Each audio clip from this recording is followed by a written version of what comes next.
Dżentelmeni przy stole, witamy serdecznie w kolejnym odcinku z serii Było grane. Nadganiamy zaległości tutaj naszego gościa sprzed lat. A tym razem będą to takie legendarne praktycznie karcianki wszystkie, poza Paganem. Ale o nim też parę słów dobrych pewnie powiemy. A o karciankach będą rozmawiać Irek i Galatolol. Hej, hej. Tak, zrobiłem listę chyba 4 tytułów karcianych, w jakie grałem w ostatnich latach. I można tam parę słów powiedzieć o nich. To od czego zaczynamy? No zacznijmy od z grubej rury, czyli od Richarda Garfielda i jego Magic the Gathering. Ja powiem Ci, że jak pochwaliłem się kiedyś znajomemu, że dostałem, który grał w Magica, że dostałem taką darmową talię próbną od sprzedawcy tam w sklepie naszym lubelskim Wargamerze, to powiedział od razu: weź to, wyrzuć i zapomnij, bo zaczniesz grać, spodoba Ci się i będziesz chciał kupować więcej. Słyszało się różne historie na temat Magica, takie bardzo nieszczęśliwe i tragiczne, jak na przykład ktoś ukradł, wyniósł paletę, wywiózł z konwentu wartą ileś set tysięcy dolarów, albo że stracił po prostu swoją młodość przewalił na te karty, ale to jest chyba jedyna karcianka oprócz pokera, którą ja kojarzę, na której da się rzeczywiście zarobić, na której ludzie rzeczywiście fizycznie zarabiają, można ich określić jako profesjonaliści, którzy się z tego utrzymują, co nie? No tak, albo gracze tacy z najwyższej półki, albo teraz pewnie też jacyś streamerzy. Tylko wiadomo, streamerzy to mogą zarabiać na każdej grze, tylko po prostu kwestia tego, jaką mają osobowość, jaką mają widownię. Wielu profesjonalistów magicowych też właśnie dorabia, czy tam zarabia streamując na Twitchu, jak grają po prostu w wersję elektroniczną Magica. I w ten sposób można też się uczyć grać, bo oni opowiadają dokładnie co, czemu, jak zagrywają i tak dalej. A powiedz mi... Jakie decyzje podejmują ich, ten ciąg decyzyjny. Co do kosztów, to tak, na przykład jak chodziłem na turnieje, takie bardzo lokalne i niskiej rangi, no to były osoby, które po prostu zawsze były z klaserem wartym 10 tysięcy. No a to mówimy o lokalnej scenie małej. No ale to nie byli zwykli gracze jednak. To właśnie co niejako kolekcjonowali. Jak masz ale to byli kolesie, nie wiem, 40 plus, 30 plus, czy 20-latkowie już z klaserami za dychę. Nie tacy młodzi. No tacy co już pewnie kilkanaście lat, może nie kilkanaście, ale tak już dłużej, już chwilę grali i po prostu zbierali też te karty. Bo to też może być też hobby w hobby, kolekcjonowanie kart. No i to jest właśnie pewnie najgorsze dla portfela. Na przykład dawniej było częste, że ktoś kolekcjonuje anioły albo anioły i demony. No tak tradycyjnie kartami tam, nazwijmy to takimi sił jasności czy coś, no to są takimi bohaterami są anioły, a sił ciemności są demony. Jak w Heroesach. Ale poczekaj, to jeszcze zacznijmy od początku, bo w sumie może, myślę, że każdy kojarzy, ale nazwisko Richarda Garfielda wiąże się nie tylko z Magic the Gathering, chociaż to była chyba jego pierwsza taka gra, ale też tak naprawdę to jest człowiek o dużym dorobku, bo tak, oprócz karcianek takich jak właśnie Netrunner czy Magic the Gathering, to przecież on też Robo Rally, nie wiem czy grałeś, grę o programowaniu też tak, fajne. Zrobił, a tego karcianka z Vampire, Eternal Struggle dalej jest w sprzedaży, mimo że tam 90 lata wydania. Więc, tak, i też parę innych planszówek. Ten King of Tokyo przecież też genialny tytuł. Tak, King of Tokyo właśnie to jest świetny tytuł. Taki, jeśli nam nie przeszkadza losowość, ale łatwy do zagrania i tak dalej. Ale też przecież ostatnia próba zrobienia jakiejś karcianki, która mogłaby konkurować z Magiciem, to też jego autorstwo jest ten Keyforge, nie? Keyforge, grałeś? Nie. No właśnie miałem okazję pograć trochę.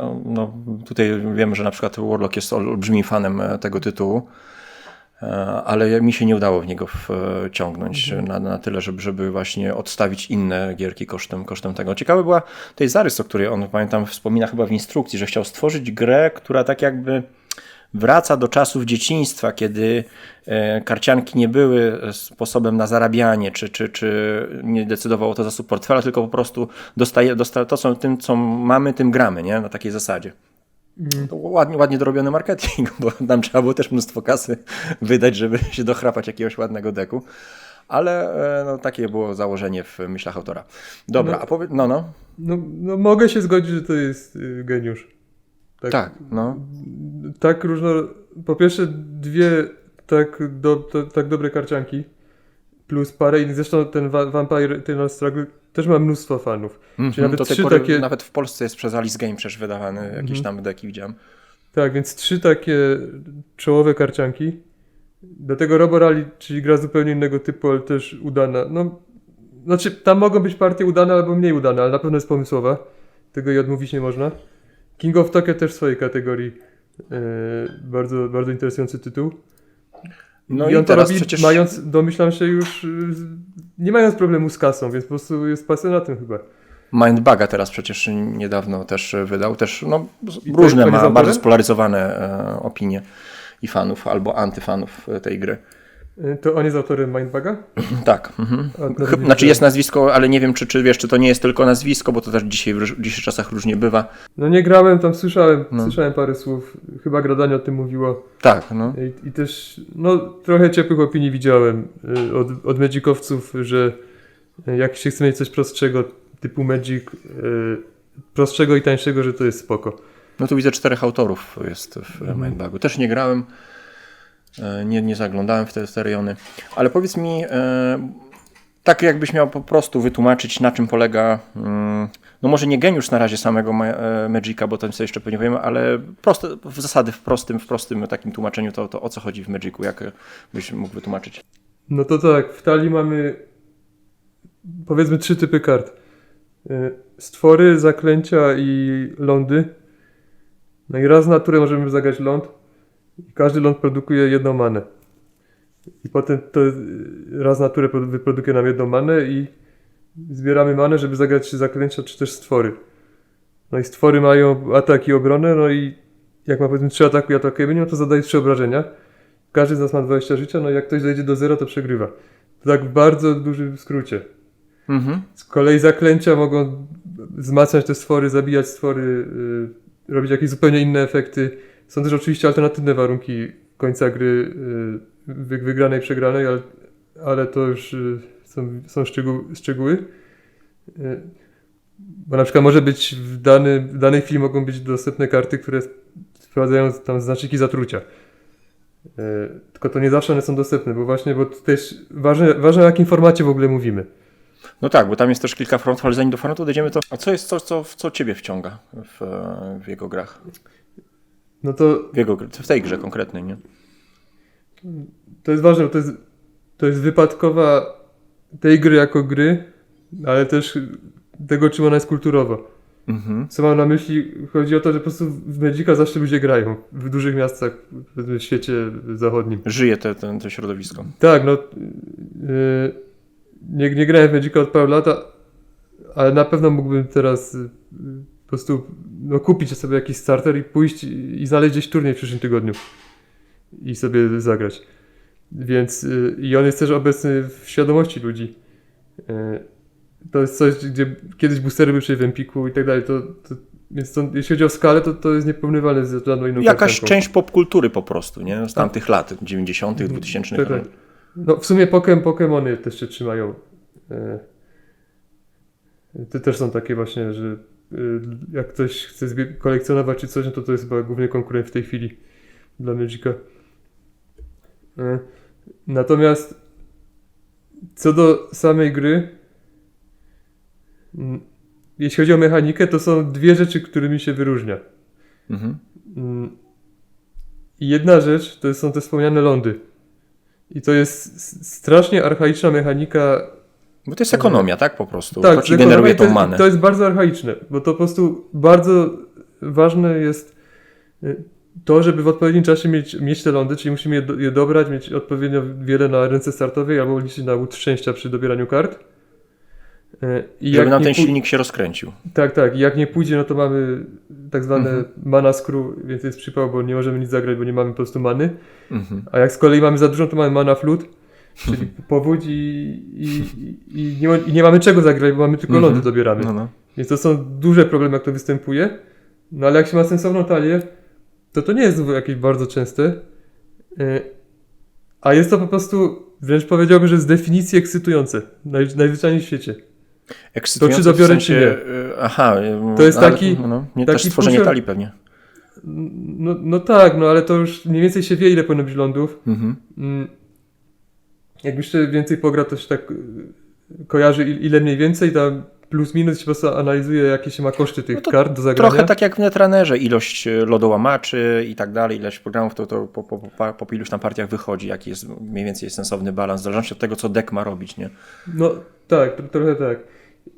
No ale po prostu właśnie jak jest powiedzmy taki Hearthstone, który też bazuje na Magicu w jakimś stopniu. To jest gra w świecie No, Warcrafta chyba. Hiciors parę lat tylko temu, online. Mocno właśnie gdzieś promowany był. Tak, no bo to była głośna gra wtedy w dniach swojej szczytu swojej popularności. I też tam były zawody i te też na pewno ci najlepsi mogli z tego żyć.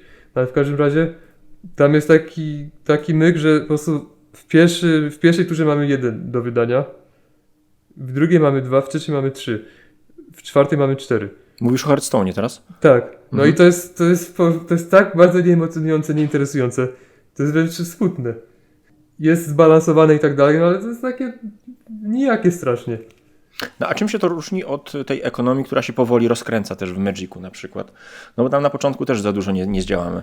Na przykład w Keyforge'u jest tak, że tam nie ma kosztów, nie? Tam kosztem jest tak jakby wybór domu i po prostu zagrywasz sobie karty jakie chcesz, w jakiej kolejności, nie? A tutaj też powoli się rozkręcasz w Magicu. No tak, no ale chodzi o to właśnie, że załóżmy, że mam rękę startową, tam 7 kart jest na start i widzę, że mam 2 lądy, czyli tak dość mało, więc jest ryzyko, ale reszta kart jest super i w tym mam karty takie dobre na wczesne tury. No i zaryzykować czy nie? No jest ten element pushornaka. No i też trzeba pamiętać, że w Magicu mulligany, czyli ten ponowny dobór ręki startowej, to Tak. jest dość kosztowny biznes. Tam akurat się reguły trochę zmieniają. Nie wiem, czy się nie zmieniły jakoś bardziej w ostatnich latach, ale generalnie jeśli wciąż jest tak, że dobieram 1 kartę mniej, no to jest duża strata, bo to jest najważniejszy zasób w Magicu, to są karty. Oczywiście są talie, w których to jest mniej potrzebne niż w innych, ale generalnie no taka jest prawda. I przez to czasem trzeba po prostu wiemy, że mamy słabą rękę, ale trzeba zaryzykować, bo no i liczyć właśnie na to, że dociągniemy ten ląd i to jest po prostu fajne dla mnie. Czyli u Ciebie no, ta ekonomia, budowa ekonomii jest tym najlepszym elementem, jak rozkręcasz powoli ten swój silnik. A Tak, później... uważam, że to jest, że to jest emocjonujące, że przy budowie talii można właśnie grać bardziej konserwatywnie i bardziej ryzykownie sobie ją budować pod tym kątem.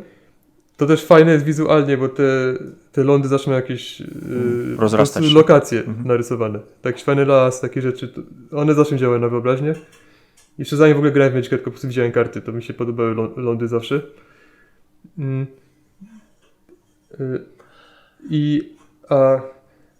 A druga rzecz, która jest też raczej rzadziej spotykana w planszówkach, to jest mechanika stosu. Chodzi o to, że tutaj niektóre zaklęcia, czy też efekty kart po prostu, które już są w grze, mogą być zagrywane na tak zwanym instant speedzie, czyli to po prostu, no, w skrócie, w uproszczeniu można powiedzieć, że w dowolnym momencie możemy je zagrać. I jeśli w jednym okienku, w jednej chwili zagrywamy kilka, to je rozpatrujemy od najnowszego do najstarszego. I to jest właśnie stos. Okej, to ja się z tym spotkałem w tym bitewniaku takim też, bitewniak z LCG połączony. Kurczę, Skytier. O, tytuł, o którym właśnie myślałem, Skytier. Nie wiem, nie grałeś? Nie. Tam też mamy element LCG, bo deck sobie budujemy i nim właśnie atakujemy przeciwnika No, i też właśnie znaczy- rozpatrujemy... Elementy budowy deka, bo LCG to jest model wydawniczy. No, o tak. No, Okej, bo już myślałem, że tam po prostu ma dodatki jakichś kart, które potem dokupujemy. znaczy są różne dodatki z różnymi frakcjami, nie? I to też można z nich tworzyć, łączyć różne talie, nie? Więc też jest, no jest ten motyw takiego tworzenia talii. I tam jest też motyw stosu. To No dobra, wyjaśnijmy jeszcze słuchaczom, czym jest ta mechanika stosu. Na najprostszym przykładzie, który zresztą był podawany tam w ulotkach magicowych, takich, co umiały uczyć grać, to załóżmy, że mam właśnie typowego miśka 2x2 i przeciwnik rzuca na niego Lightning Bolt, czyli zadaje mu 3 obrażenia. Okej. I w odpowiedzi, właśnie słówko klucz w odpowiedzi na ten Lightning Bolt, ja mogę rzucić Giant Growth +3/+3. No i rozpatrujemy od góry, czyli najpierw ten Giant Growth wchodzi, czyli teraz misiek już nie jest 2x2, ale 5x5 i Okej. potem otrzymuje 3 obrażenia, czyli wciąż żyje, bo jeszcze ma 2 życia. Z kolei jakby było w odwrotnej kolejności, to najpierw rozpatrujemy No Lightning tak, Bolt. oberwałby, a później... Tak, oberwał, już nie żyje i potem ten Giant Growth to już po prostu nawet nie ma w co celować, bo już to, w co celował, nie istnieje, to sam też przepada. I to jest, no to jest rewelacyjne, jest w tym mnóstwo subtelności i można grać bardzo, Jak duży ten stos może być? nie ma chyba limitu. Czyli to mogą być tak naprawdę kilka kart pod rząd tych różnych czarów i tak dalej, które się nawzajem znoszą, wzmacniają, osłabiają. Tak. I kart, i efektów z gry. Bo na przykład może być jakaś kreatura na stole, która mówi, że tam zapłać 1, żeby coś tam zrobić i to też może być na tym właśnie instant speedzie. Czyli też może wejść ta zdolność na stos. I to jest coś, co może być ciężkie do zrozumienia na początku, jak się człowiek uczy grać, ale jak już to chwyci, to się wydaje takie naturalne i potem w okresie, kiedy grywałem w Magica, to zawsze w planszówkach tego oczekiwałem. A jednak w planszówkach tego nie ma, ale zawsze tak spodziewałem się intuicyjnie, że mogę zareagować na coś. To trochę w 1832 tak mi się niesamowicie spodobał ten mechanizm bronienia udziałów swojej firmy. Kiedy gracz zaczyna wyprzedawać twoje udziały, to możesz powiedzieć hola, hola, wchodzę do akcji i skupuję, nie?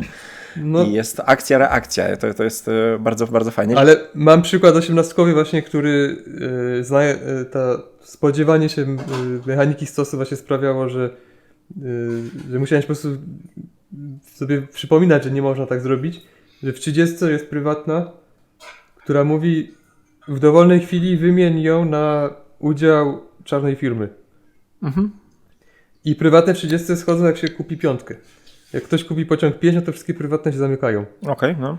No i wyobraźmy sobie, że mam taką prywatną na ręce i ktoś właśnie w tej chwili kupuje pociąg 5, to dla mnie jest intuicyjne, że ja mogę na to zareagować i powiedzieć, dobra, to czekaj, to ja wymieniam sobie, właśnie w odpowiedzi na to, jak ty kupujesz, czyli zanim jeszcze nastąpi, zostanie sfinalizowany zakup, to ja zdążę wymienić prywatną na udział, żeby mi nie przepadała ta prywatna. Ale niestety tak nie ma. Ale tak nie jest, no właśnie jak ta osoba już mówi, że kupuje 5, to kupuje i koniec. Nie ma tam okienka na używanie prywatnych. No ale właśnie w Magicu jeśli to byłoby na instant speedzie, to można by. No właśnie, tutaj też padło słowo klucz okienka, które się pojawia i w LCG-ach, no w ogóle w LCG-ach, może w Grze o Tron chodziło mi o LCG. I to jest też taka cecha charakterystyczna karcianek, nie? Że właśnie te przerwane akcje, w które my wkładamy swoje reakcje. Tak. Właśnie. No w Netrunnerze też są, we Władcy Pierścieni LCG też są. Chyba we wszystkich karciankach takich, gdzie można zagrać, czy użyć jakiejkolwiek zdolności przerywając coś innego. W Grze o Tron chyba ta struktura jest najbardziej skomplikowana, bo ona się dzieli tak jakby na kilka elementów faz. Okej, okienka, przerywamy, kończymy fazę i znowu okienka i znowu dalej. Tak, tylko w większości przypadków, żeby tak sobie pykać, to nie trzeba mieć wielkiej wiedzy o tych okienkach. To jest na pewno ważne jakoś na turniejach. Tylko pilnować tego, że teraz mogę odpowiedzieć, nie? Zawsze jak z Piotrkiem grałem, to mówi, no dobra, wiem, że masz w talii taką i taką kartę, bo on mi robi te deki. Czy masz ją na ręce, bo teraz jest dobry moment, żeby zagrać, nie? W ramach naszych nauk. Ale on zawsze pilnuje tej faz okienek. I tak, no to jeszcze może coś o formatach w Magicu. No właśnie, bo jest dużo różnych formatów. Czym to się różni? Albo wcześniej jeszcze taka jedna cecha, której na przykład brakowało mi bardzo w grze o Tron LCG, bo też przez chwilę w to grałem, także na turniejach lokalnych. I akurat grałem równolegle i w Grę o Tron, i w Magica, no i właśnie Gra o Tron nie wytrzymała porównania z Magiciem. I tam mi brakowało takiej organicznej samoregulacji stołu. Tam po prostu dochodziło tych postaci, dochodziło, no i czasem ktoś miał tam ten plot, że wszystko usuwa, no to wtedy się resetowało. A w Magicu właśnie też zależy oczywiście od tego, jaka jest meta w danej chwili. Ale przynajmniej akurat wtedy była właśnie takie, to było takie super. Super było wtedy to, że no wiadomo, tam w pierwszej turze ma się 0 albo jedną kreaturę, tam potem ma się 2, ale generalnie nie było takiego, to nie przyrastało po prostu tak bezmyślnie. Bo w Magicu bardzo istotnymi zaklęciami, czarami są wszelkie removale, czyli właśnie usuwanie stworków, w tym mass removale, czyli usuwanie masowo. Czasem po prostu zabija się wszystkie, czasem na przykład wszystkim się zadaje po 3 obrażenia. I to tak czyści stół i to mi bardzo odpowiada, że poza jakimiś skrajnymi przypadkami, typu talia, która po prostu mnoży sobie, wytwarza sobie z powietrza słabe stwory i ma ich mnóstwo, to podoba mi się w Magicu to, że ta sytuacja na stole jest aż taka klarowna. Jest zazwyczaj kilka postaci. Czy chodzi ci o ogarnianie tak jakby przeciwnika też stołu, że nie musisz się wczytywać co chwilę, co on tam ma? No to też. Właśnie pamiętam właśnie, że w Gocie tak nie było i mi to ciążyło. Że tam po prostu żarcie się dokładało, tego było coraz więcej i właśnie no ciężej było to ogarnąć wszystko. No tak, a w Magicu że... raczej w tamtych czasach przynajmniej, bo to tak jak mówię, to się może zmieniać w zależności od tego, jakie są karty dostępne. Ale tam było raczej tak, że na początku masz powiedzmy kilka słabych stworów, potem masz kilka mocniejszych, potem masz kilka mocnych i to było ciągle takie fajne... Aha, czyli ten lejek tak jakby się zwęża, tak? Na początku jest więcej takich słabych, a później coraz mniej, ale mocniejszy. No, w Gocie jest różnie, bo tam czekamy często, żeby wystawić tych grubasów na sam koniec albo wybrać taki dobry moment, kiedy będą w miarę bezpieczni. No i tam rzeczywiście jest problem tego typu, że no wszystko, dużo zależy od tego, jak dokładnie policzysz siłę przeciwnika, sumujesz sobie, co on potrafi, jak zareagować, plus jeszcze ewentualnie jakieś niewiadome. Więc przed każdym atakiem wypadałoby to wszystko dokładnie policzyć, nie? Żeby zgarnąć te informacje. Tu rozumiem, jest mniej tego liczenia po prostu. Tak bym tego nie ujął. Ale po prostu to, co leżało na stole, mniej więcej było ciągle podobne. To mi się właśnie bardzo wtedy podobało. Okay. Już, jeśli chodzi o liczebność, poza oczywiście lądami, których dochodziło. No ale to przejdźmy do formatów. No to jest wiele formatów w Magicu, oficjalnych i nieoficjalnych. Jak ja grałem, bo teraz to się trochę pozmieniało z tego, co kojarzę, no to był taki format sięgający prawie do początku, który akurat nigdy nie grałem. To też oczywiście im szerszy format, im więcej kart obejmuje, tym droższa jest talia. Bo może uwzględniać jakieś karty, po prostu, których już dawno nikt nie przedrukowywał. I oprócz tego był format taki sięgający mniej więcej do połowy istnienia. To wtedy się nazywało Modern, ale wydaje mi się, że tego już nie ma. No i był standard, czyli tak 3 dodatki wstecz mniej więcej. No i właśnie standard jest taki, przynajmniej wtedy był takim domyślnym formatem. I ja go najbardziej lubiłem, bo ta meta ewoluowała. No po prostu wchodzi nowy dodatek, to jest na tyle mała pula kart, że on może mieć duży wpływ. Jak już są te formaty, które sięgają bardziej wstecz, no to tam często jest tak, że najwyżej 1-2 karty z jakiegoś dodatku będą miały sens. Bo po prostu już reszta nie jest wystarczająco mocna czy coś. No i ten standard właśnie no to jest taki paradoks, że tam jest raczej najtańsza talia, bo są karty po prostu takie najnowsze, najbardziej dostępne i też takie, które są za słabe, by grać w innych formatach, ale jednocześnie na dłuższą metę może być to najdroższy format do grania, no bo trzeba aktualizować talię. Jak wylatuje jakiś dodatek, a wchodzi nowy, no to trzeba tam część kart już nie może grać, a część trzeba dokupić. No albo się w ogóle może okazać, że talia, którą mieliśmy, już staje się niegrywalna, bo właśnie kluczowa karta wyrotowała. I trzeba się przerzucić na jakąś nową talię. Ale, bo ogólnie nie chcę za bardzo mówić o tym aspekcie finansowym, bo to każdy wie, że to jest... No, pojawia się zawsze ten zarzut, nie? Że pay to win, tak? No, to na takich lokalnych turniejach... No właśnie, doświadczyłeś tego na własnej skórze? No ja miałem raczej przyzwoitą talię, ale nie najlepszą. Znaczy inaczej. No, byłeś w stanie sobie poradzić, powiedzmy, ze swoim zasobem portfela normalnie grać przeciwko innym, tak? Znaczy moja talia była najlepsza, jaka może być ta talia. Mówię o tej, którą mam teraz w pamięci, ostatnia jaką miałem. Z kolei to w tamtej chwili niekoniecznie była najmocniejsza talia, jaką można było grać. Ale ja nie byłem jakimś dobrym graczem, no to ja w tych turniejach takich lokalnych to się zazwyczaj plasowałem tak w połowie, więc ale generalnie na tym takim poziomie właśnie amatorskim to tam jak ktoś po prostu umie grać, jest kumaty, to często wygra z wyraźnie droższą talią. Okay. I też właśnie jak dobrze kojarzę, kiedy są te okienka, kiedy są jakieś takie różne sztuczki też, nazwijmy to prawnicze.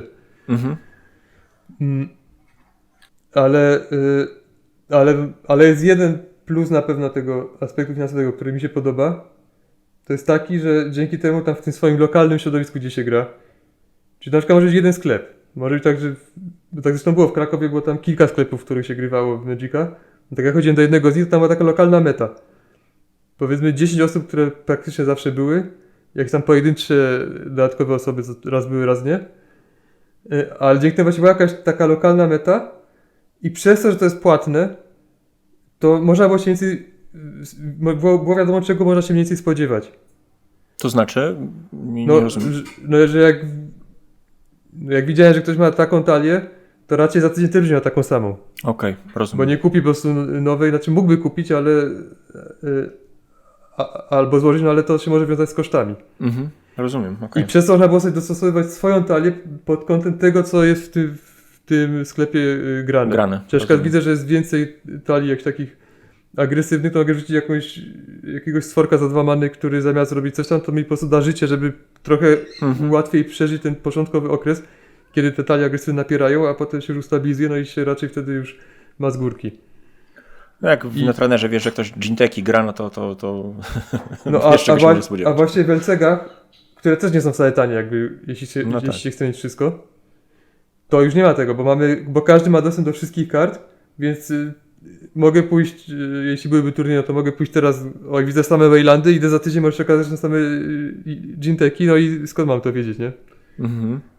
Więc tam myślę, że mniej występuje meta, choć oczywiście jakby graczom zależało na tym, by mieć jak najmocniejsze talie, to też pewnie mogliby patrzeć, co tam w internecie, bo LCG też mają ten problem, że w danej chwili jest jakaś ta najmocniejsza archetyp.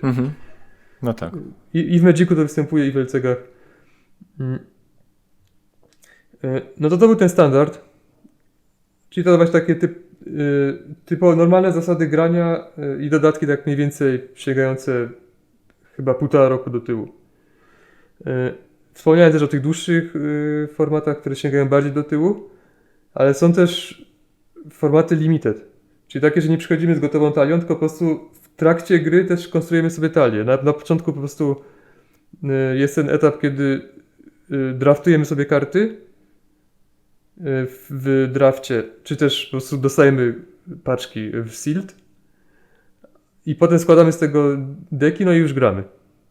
No w Star Wars Destiny bardzo fajnie się ten format sprawdzał, właśnie takiego draftu, że zaczynamy sobie po prostu od otwierania paczek i z tego, co wydraftujemy, tym gramy. No to tak, to draft to polega na tym, że chyba mamy 3 boostery na głowę, siedzimy w kółku i po prostu otwieramy, wybieramy jedną kartę, przekazujemy dalej. I z tego, co tam uzbieramy sobie, to będziemy potem składali talię, a sealed to dostajemy chyba 6 boosterów i po prostu je mamy. I to ja zazwyczaj grałem na takich wydarzeniach bardzo fajnych, bo to takie luźne turnieje są. Jak wchodzi nowy dodatek, to kilka dni przed premierą jest tak zwany właśnie przedpremiera. No to też jest fajne, bo sklepy dostają, zamykają w sejfie i czekają. Nie jest to najtańszy turniej, bo trzeba jednak zapłacić za tych 6 boosterów. Ale jest taki zawsze chillowy, bo raczej ludzie nie znają kart, więc nie ma jakiejś napinki. Znaczy karty są ujawnione w internecie, jak Aha. komuś zależy, to będzie już znał z góry, jaki archetyp może mi się najbardziej opłacać, w co iść. Ale większość wolała mieć niespodziankę. Ale większość przychodzi tak na luzaku Mhm. i to są bardzo fajne turnieje. I są nawet magicowcy, którzy nie grają w Magica, ale na te pre sobie chodzą. Mhm. I potem po prostu sprzedają co zdobyli. I zazwyczaj też na samym początku niektóre karty można drożej sprzedać niż potem. No też w drugą stronę też to może działać, ale jest szansa, że się tam kilka dych odzyska. I no i to limited, to tam już nie ma tego argumentu, jak mocno masz talię. No za to sama rozgrywka jest droższa, no bo trzeba opłacić te boostery. Choć oczywiście jak ktoś ma wygrać, to może mu się zwrócić. Bo potem na koniec zazwyczaj się też jakieś tam nagrody Nagrody pieniężne, no. Tak, że otwiera się raczej boostery. Typu jak jest 10 osób, to na przykład 5 boosterów będzie. Z tego wpisowego się po prostu kupuje 5 boosterów, otwiera się, wykłada na stół, no i od pierwszego miejsca się wybiera po jednej karcie. Zazwyczaj tak to było na tych turniejach, na które ja chodziłem. No okej, no. Więc na tym, jak ktoś często był właśnie w czołówce, no to turnieje mu wychodziły za darmo albo nawet zarabiał. Nie jakieś wielkie pieniądze, ale... No ale przynajmniej się zwracało. Tak.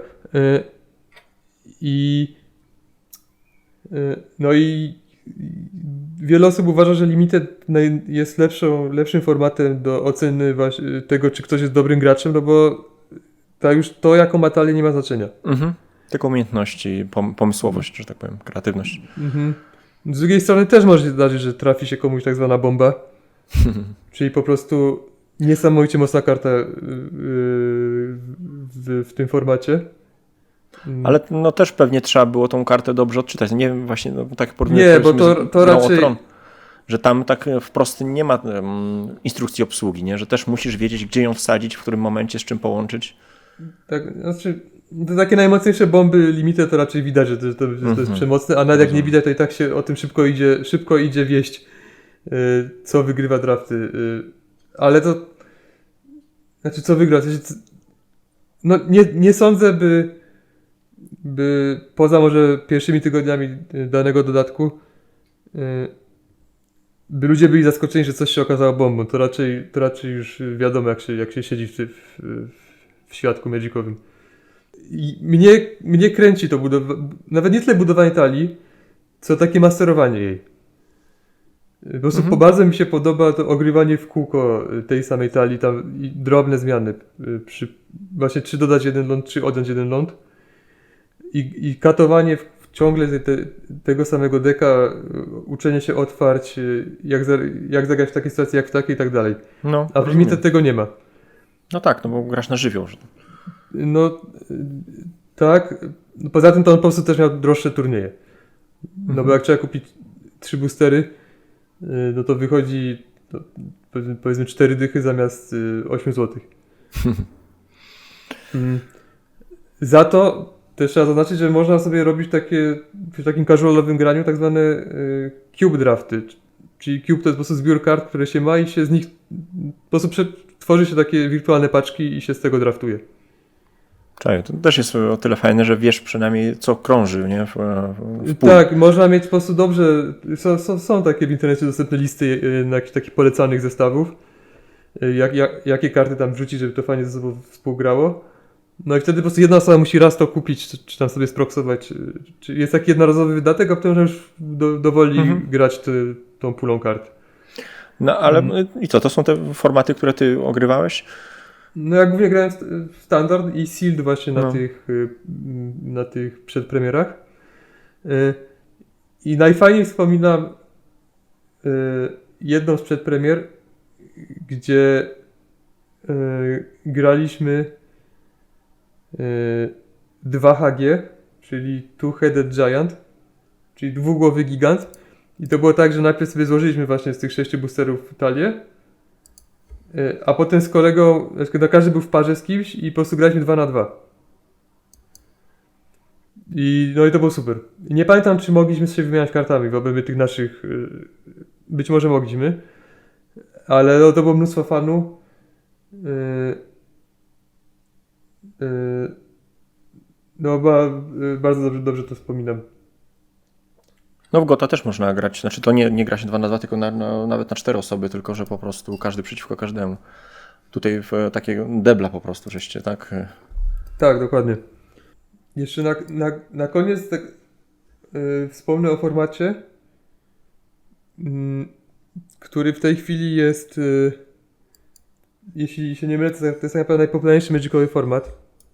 I to jest format nieturniejowy, on jest raczej casualowy. Choć właśnie na pytanie, czy jest to jeszcze, to poruszę. I to się nazywa Commander. Albo EDH. I to polega na tym, że mamy 100-kartową talię i żadna karta nie może się powtarzać. I oprócz tego mamy jedną legendarną kreaturę, która jest naszym szefem. I ją generalnie zawsze mamy dostępną do zagrania. No trzeba oczywiście opłacić koszt. Więc w pierwszej turze jej nie zagramy. No chyba, że jest za 1 albo za 0. Jeśli takie istnieją. A i oprócz tego wszystkie karty w naszej talii muszą mieć kolor, bo w Magicu mamy 5 kolorów kart, który jest też obecny na karcie tego naszego lidera. I to jest format, który jest, no właśnie tak mówię, jest w tej chwili chyba najpopularniejszym formatem i on może być stosunkowo tani, bo jeśli po prostu tak sobie jacyś znajomi grają w tego Commandera, no to jeśli nikt nie ma przekokszonych kart, to można po tanio się tych 100 kart zebrać.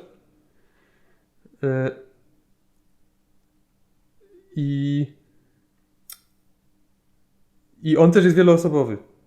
Można grać 1 na 1, ale też często się gra, na przykład, że 4 osoby naraz grają i po prostu i tam nawet negocjujemy, można negocjować, nie? Czy nie zaatakujecie, jeśli ty coś tam zrobisz i tak dalej. No i on jest niezwykle popularny do tego stopnia, że teraz Wizardzi, czyli to wydawnictwo, co wydaje Magica, już od lat wydają produkty specjalnie skierowane do tego formatu. Specjalne zestawy kart, które są grywalne tylko w nim, czy legalne tylko w nim. I tak dalej. Na co niektórzy narzekają, bo one są zazwyczaj mocniejsze, i trzeba nimi, i właściwie to trzeba nimi grać, a dużo osób sobie ceniło w tym formacie to, że w nim mogły być grywalne karty, które w tych normalnych formatach nigdy nie były sensowne. Że jakaś tam pośrednia karta z jakiegoś tam formatu nagle w tej konkretnej talii komanderowskiej okazywała się fajna. No jak jesteśmy zasypywani produktami typowo pod Commandera, no to jeśli z tego co się orientuję, to one potrafią wypierać właśnie takie dziwne karty niszowe, bo po prostu same oferują coś mocniejszego. Ale problemem tego formatu, poza tym, że no jest kilka problemów. Po pierwsze, to jest po prostu długie są te rozgrywki. Czyli jaki mniej więcej czas? Godzinka? No mogą trwać ponad godzinę. Okay. A właśnie, bo to jest gigantyczny plus Magica. To jest jeden z największych plusów Magica, to jest to, że w Magicu w 50 minut grasz 3 mecze. O kurde, no to rzeczywiście, bo to Netrunnera jedną no właśnie, partię i można... to będę powtarzał przy tych innych grach, że większość tych innych gier nie jest tak, że jedna rozgrywka będzie trwała 20 minut. A w Magicu to jest w pełni możliwe. No poza jakimś skrajnym przypadkiem, że powiedzmy kontrola na kontrolę, czyli 2 wolne deki przeciw sobie, to może się przeciągnąć. Ale poza tym nie ma tego problemu, tam mecze są bardzo szybkie. Właśnie na turniejach jest limit czasowy 50 minut na rundę i się gra do 2 zwycięstw. I rzadko kiedy mi się zdarzało, że właśnie wchodziłem tam w ten czas doliczony, że tak powiem. No a w Commanderze to może trwać godzinę, może trwać 2 godziny i jest eliminacja graczy. Jak ktoś odpadnie, to po prostu odpada. I wydaje mi się, że to jest alternatywa dla planszówek po prostu dla tych ludzi, którzy w to grają. Że to są ludzie, którzy sobie grają w Magica albo po prostu znają Magica i chcieliby zagrać coś wieloosobowego, to jest coś, co im zapełnia te nisze, a po prostu planszówek albo nie znają, albo jakoś boją się progu wejścia, czy coś w tym rodzaju. I właśnie moim zdaniem dobra planszówka jest fajniejszym wyborem. Z drugiej strony, jak ktoś siedzi w tym Magicu i może sobie zagrać w Magica paroosobowo i też fajne jest tam, że te talie mogą być takie pod nas robione. Po prostu lubię zielone i czarne, to sobie robię talie, gdzie mam po prostu 100 różnych kart zielonych i czarnych. I to ona mnie trochę i mogę się odnaleźć w tej własnej talii. A drugi problem tego formatu jest taki, że jest ryzyko, że coś, co się zaczyna casualowo, że każdy z nas ma 100 byle jakich kart i mamy takie talie, takie po prostu na podobnym poziomie, że wystarczy, że jedna osoba pójdzie w kupowanie jakichś kart takich pod swoją talię. Nawet nie tak, żeby wygrywać, tylko po prostu ta karta by idealnie coś pasowała innego, do mojego deka komanderowego. No i ta jedna osoba zacznie odjeżdżać innym. No tak. I potem z czegoś, co miało być casualowe, staje się wyścig zbrojeń. Albo staje się sytuacja, że zawsze tylko te pojedyncze osoby mają szansę na zwycięstwo, po prostu mają wyraźnie mocniejsze deki. I wiem też z tego, to tam czasem czytam o tym formacie, że są też jakieś problemy właśnie, że pojawiają się talie, na przykład, jak takie combo talie, które dominują, talie, które polegają na tym, żeby wyszukać jakieś, że ważne są jakieś pojedyncze karty i po prostu i połowa tych kart, które mamy w talii, to są wyszukiwarki, żeby zwiększyć szansę, że dobierzemy to, co nam jest potrzebne. No i wszelkie problemy, jakie mogą występować, gdy mamy pulę dosłownie 1000 kart do wyboru. Dobra, to może jeszcze dokończę taką notką, że No. ten ostatni raz, jak grałem, jakby ostatni okres, kiedy grałem w Magica, także chodziłem na turnieje te lokalne, no to wtedy już grywałem regularnie w planszówki, ale właśnie wtedy jak ciupałem w Magica, to mi w sumie zaspokajało potrzeby planszówkowe. Ten turniej raz, 2 razy w tygodniu a tak to czytanie o Magicu, udoskonalenie talii i tak dalej, to w sumie nie czułem potrzeby, żeby grać w inne planszówki. I to też może być odpowiedzią, czemu ludzie grają w tego Commandera, a nie w jakąś planszówkę, po prostu, bo to Magic i tak już im wypełnia. No bo wypełnia im czas poza, tak jak mówisz, nie tylko samą Tak. rozgrywką, ale skupianiem się na talii w wolnym czasie.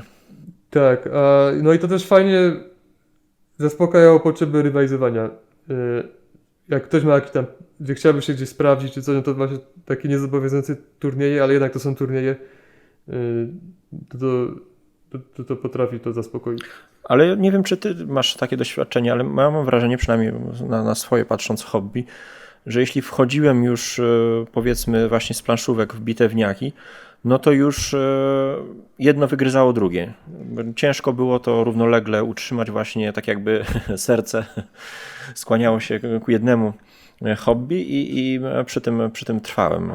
No to z Magiciem tak na pewno miałem wtedy, co grałem. Teraz z 18 to jest w sumie taki też świadomy wybór. Więc tutaj ciężej mi powiedzieć. Bo to nie jest tak, że nie mam okazji grać w inne gry, ale po prostu mnie mniej ciągnie, bo mi się nie chce słuchać zasad. Na przykład. To przechodzimy teraz do Netrunnera? Tak. No jeszcze tylko miałem jedno pytanie. Co się stało, że przestałeś grać w Magica? Czy jednak to przerzucenie się na 18? Nie, to na 18 nastąpiło trochę później. Na pewno wyszły karty, które mi się mniej podobały, po prostu nawet jeśli chodzi o klimat. I no w sumie nie wiem jaki był konkretny powód, ale może też się trochę atmosfera pogorszyła wtedy w tym sklepie, w którym grywałem. A potem miałem jeszcze jeden powrót taki, tylko że już online, ale też dużo upalałem.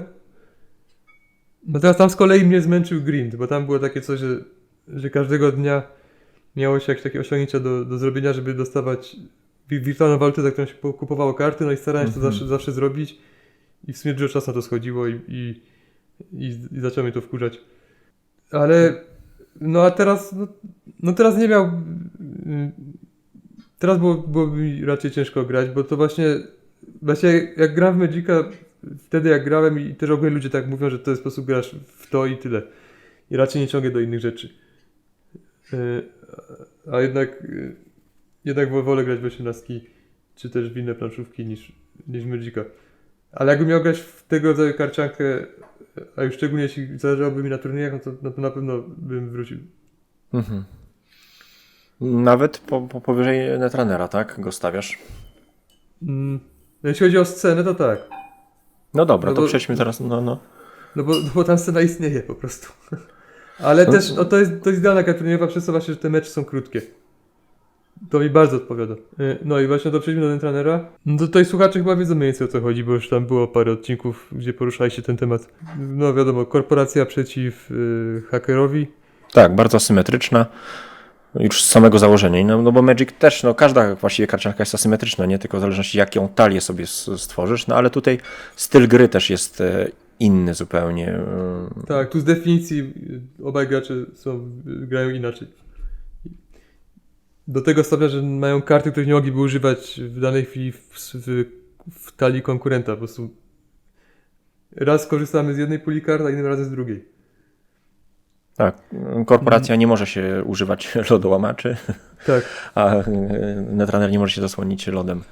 No to może bardzo z grubsza to korporacja ma 3 serwery główne, czyli swoją rękę, swoją talię i swój stos kart odrzuconych oraz może sobie budować serwery poboczne, na które zazwyczaj, znaczy między innymi może wrzucać agendy i wszystkie te serwery mogą być chronione lodami. No i jak się uda te agendy zapunktować, no to dostaje punkty i jak zbierze 7, to wygrywa. Tak, jedna i druga strona poluje na te agendy po prostu. Tak, z kolei runner stara się ukraść te agendy. Fabularnie Też to jak chodzi o to, zdobędzie że to są jakieś takie tajne projekty, które chcą być zrealizowane przez korporacje bez oczu mediów czy publiczności, no a Netrunner wie o tym i chce to wyciągnąć na światło dzienne, nie? Tak, no też zależy, który netrunner, bo są też netrunnerzy, którym chodzi po prostu o zarobek. No tak. Tam chyba tematycznie właśnie oni mają różne pobudki. Niebiescy chyba chcą zarobić, bo to są kryminałowie. Anarchiści po prostu chcą rozwalić. Ci zieloni, oni są po prostu sobie kombinować. To są tacy ekoterroryści. Nie, to ekoartyści terroryści. To są tak jak są ci hakerzy, co po prostu dla sportu sobie hakują strony, że nie wykradają niczego, tylko po prostu chcą się sprawdzić. No i tak, i po to by łamać zabezpieczenia, czyli lody, no to runner ma lodołamacze. I właśnie lody oraz lodołamacze to dobrze tam zauważyłeś, jak mówiłem o lądach w Magicu, że to jest chyba najbliższe temu. Że też czasem może nam się nie udać partia tylko dlatego, że nie dobraliśmy. I też czasem wyczekujemy, niech w końcu będzie lód. A tu na rękę wchodzą agendy, korporacji cały czas. Tak. No to dobra, najpierw powiem, co mi się podoba. A ile grałeś? Ile tak przegrałeś lat w Netrunnerze, jeszcze tak z ciekawości? Nie liczymy tego w latach. Bo to z przerwami pewnie, tak? Tak, z dużymi przerwami. Pierwszy raz grałem, jak wyszła polska wersja. Okej. A tak to teraz grywam po prostu sporadycznie, bo mam z jednym kolegą po prostu tylko w to gram. I o jego obecnie nie mieszka w Krakowie, więc jak przyjeżdża, to sobie gramy. I no ogólnie mam jakoś chyba 200 partii. W Magica pewnie mam parę tysięcy, więc to nie ma porównania. Rozumiem. Ale tak. To co mi się podoba? Podobają mi się, najbardziej mi się podobają wszelkie odmiany blefu, jakie występują w Netrunnerze. I to właśnie tym się wyróżnia na tle innych karcianek. Zresztą wspominaliśmy o tym tam w którymś odcinku niedawnym. Tak, Piotrek opowiadał o Netrunnerze, no. Tak, że po pierwsze to, że korporacja może instalować coś, wiedząc, że licząc na to, że runner pomyśli, że to jest agenda, to nie jest agenda, tylko to może być pułapka albo po prostu jakiś śmieć. Ale też sam fakt tego, że jak korporacja odrzuca karty, bo na przykład ma limit na ręce i musi odrzucić kartę, czy coś w tym rodzaju, to ona rzuca je do góry nogami. Czyli dopóki runner nie wejdzie na ten serwer kart odrzuconych, to ona nic tam leży. Więc ja na przykład jak widzę, że mój przeciwnik nigdy nie robi skoków na discard, to mogę tam sobie rzucić agentę, jak mam za dużo na ręce i liczyć na to, że on tego nie zrobi. I tak samo jak on nam robi atak na rękę, to kartę wybiera losowo. Czyli może się zdarzyć, że mamy 5 kart na ręce, Tak. 3 agenty. To też jest czego, to jest tam na każdym kroku są takie emocjonujące rzeczy. Czy dobierze agentę, czy nie. Nawet jeśli to jest prymitywny rodzaj emocji, bo to po prostu ślepy traf, ale jednak to jest emocjonujące. Tak, no do tego dochodzą przecież te wszystkie manewry, żeby tą rękę odchudzić przed skokiem jeszcze, żeby jak najbardziej zwiększyć swoje prawdopodobieństwo odkrycia. Tak i no tak, też te modyfikatory, że zamiast patrzeć na jedną kartę, patrzy na dwie i tak dalej. No i ostatnia rzecz, czyli skok na talię, co zazwyczaj jest w ciemno i dla jednej strony i dla drugiej. I fajne w tym jest to, że nawet dzięki temu runner ma techniczną szansę powrotu do gry, nawet jeśli ogólnie mu nie idzie, bo a nuż mu się po prostu uda pojedynczy skok na talię, że ciągnie 3 karty i dostanie 2 agendy. Tak, to nie jest tak wyniszczające, ale to też z Piotrkiem powtarzaliśmy często jak w gocie, nie? Że po prostu ktoś jest zmieciony z planszy i już się wiadomo, że się nie podniesie. Tak. Chociaż może nastąpić taki rodzaj stabilizacji. Że korporacja się zabuduje tak, że po prostu będzie już nie do ruszenia, tylko będzie po prostu powolutku skorowała. Tak. I też w drugą stronę. Że runner już ma tak ekonomię sobie zrobił, że raczej już się go nie powstrzyma. No więc te wszelkie elementy blefu i zagrywek takich czasem nawet psychologicznych mi się podobają. Wadą jest to, że pojedyncza rozgrywka jest raczej dłuższa. To nie jest 20 minut jak Magicu, godzinkę trzeba liczyć, tak. No, na pewno. tylko do godziny. Nam chyba zazwyczaj schodzi tak 40-50 minut. Mhm. Na turniejach chyba są w stanie zagrać 2 mecze w ciągu godziny. No ale o zagraniu do 2 zwycięstw, jak w Magicu, to raczej nie ma mowy. Poza tym też jakby wtedy to traktować, nie? Zdarzają się partie powiedzmy 20-minutowe, ale to się zdarzają, to nie jest reguła. No i jest też ta kwestia, że to się ma 2 talie. Przynajmniej jakby się chodziło na turnieje. Ma się talię i runnera i korporacji, więc tam bo ja nigdy nie byłem na turnieju netrunnerowym, ale z tego co się orientuję, to właśnie jeden mecz gramy jedną, a drugi drugą. O widzisz, nie wiedziałem, też nigdy nie interesowałem się tą sceną. Tak mi się wydaje. Mój właśnie współgracz w Netrunnera, on oglądał jakieś nagrania z turniejów. Więc jakby się chciało grać do 2 zwycięstw, czyli 3 rozgrywki, to też jakby kto miałby grać 2 razy runnerem, nie? To mogłoby też być problematyczne. Więc wydaje mi się, że tam się gra raz jedną, raz drugą i się po prostu sumuje, ile się zdobyło punktów agent. Fajne. Nie daję głowy, ale tak mi się wydaje. No dobra, to jak już poruszyłem ten temat tych 2 talii, to powiem jak my gramy. My gramy tak, no że ja jestem sponsorem, mam zestaw kart i po prostu jeśli jest dłuższa przerwa, to on zazwyczaj przychodzi do mnie i sobie albo ja przygotowuję 2 talie, po prostu patrząc w internecie na jakieś tam, biorę jakieś talie z internetu i je składam, albo składamy na żywca i potem gramy, no a potem on bierze do siebie na przykład wszystkie karty runnera, cały segregator runnera, mi zostaje segregator z korporacji i on sobie przygotowuje talię runnera, ja korporacji. No i potem się spotykamy, gramy na przykład 3-4 razy, potem się wymieniamy, zagramy jeszcze raz czy 2. I potem albo znów bierzemy te same karty, albo się wymieniamy, że tym razem on składa korporację, a ja runnera. I do tego zmierzam, że można jednym zestawem kart spokojnie grać na 2 osoby i to w ten sposób, że nie wiemy jaką talię ma przeciwnik, no bo po prostu on sobie to sam składa samemu. I bardzo dobrze się to sprawdza. Ja właśnie myślałem, że będzie mi brakowało tego, żeby jednego wieczoru mieć i swoją talię korporacji, i swoją talię runnera, ale w sumie teraz się nawet z tego cieszę, bo No bo zazwyczaj jak już staram sobie wymyślić samemu jakąś fajną talię, to już jestem tak mocno tak wchodzę w tryb myślenia w tym, na przykład w runnera. No i nie chciałbym potem znów się przestawiać wychodzić na z tryb tego, myślenia rozumiem. korporacji tego samego wieczoru, żeby złożyć kolejną talię. Poza tym takie składanie od podstaw, no to może chwilę zająć. No tutaj kurczę, no my korzystamy nawet z tych internetowych tam jakichś generatorów, to zajmuje, nie?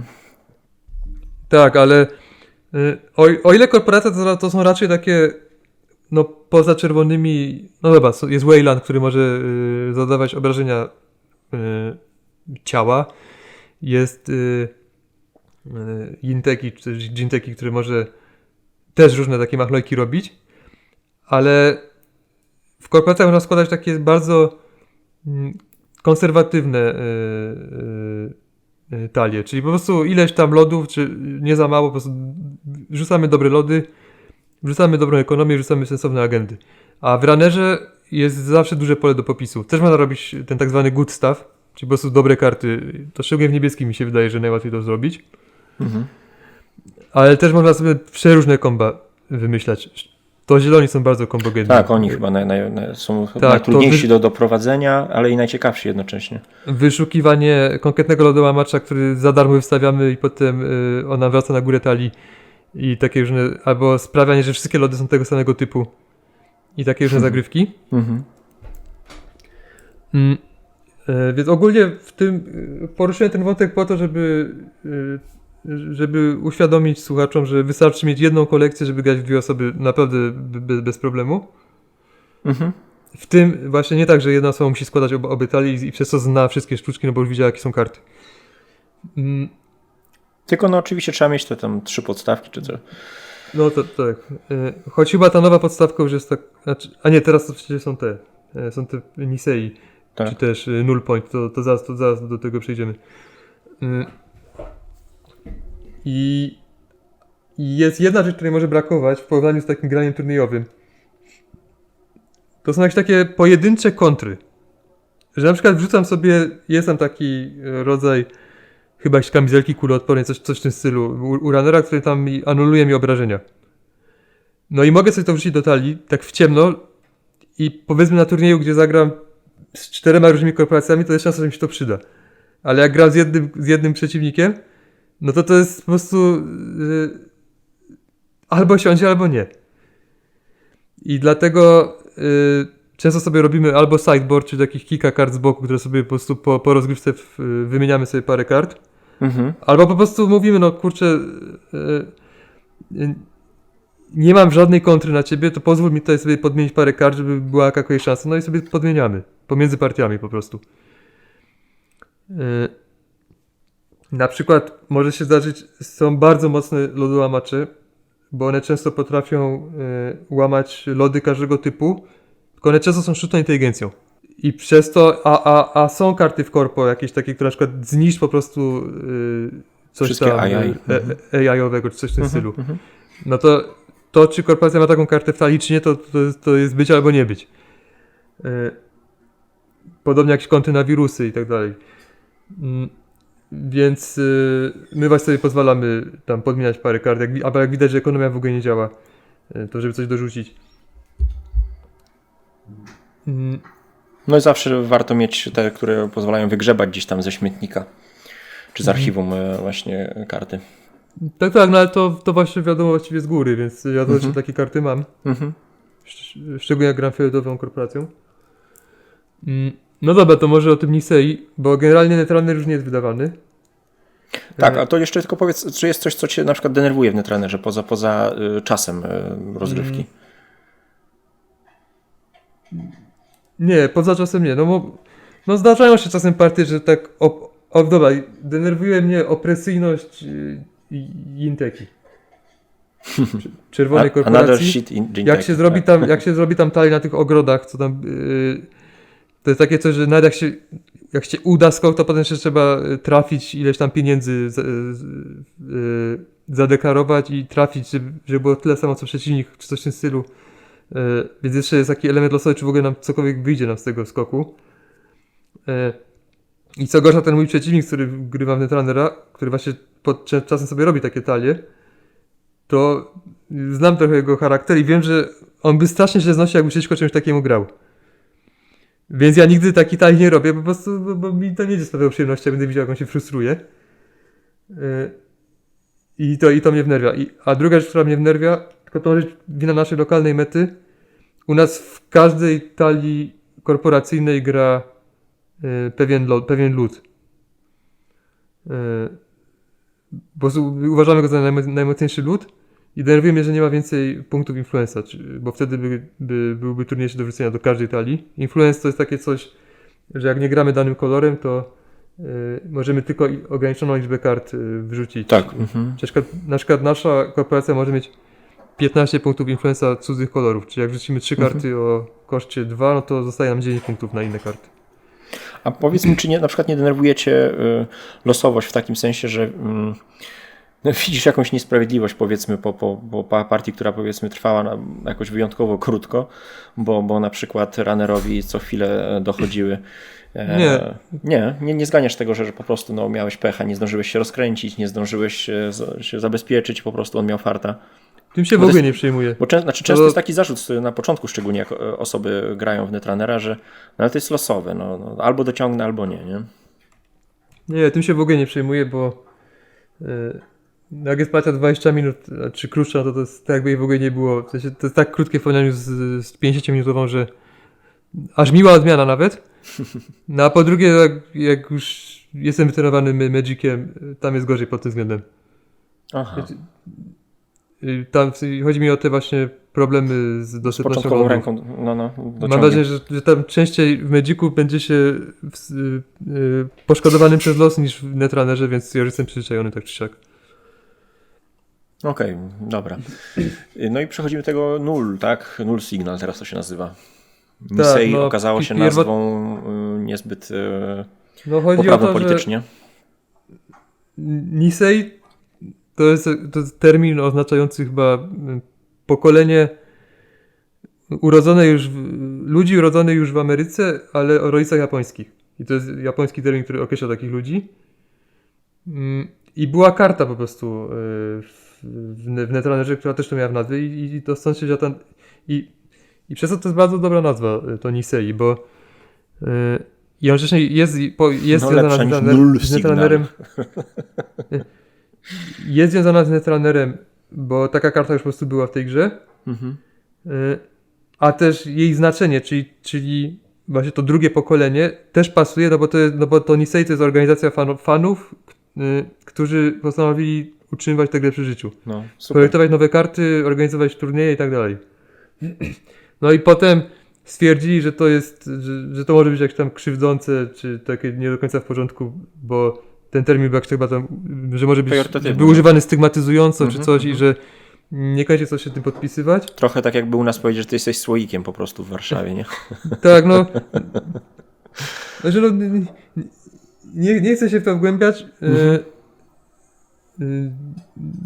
Nie będę jakoś kruszył kopii, to ja raczej dalej używam Nisei, po prostu już się do tego przyzwyczaiłem.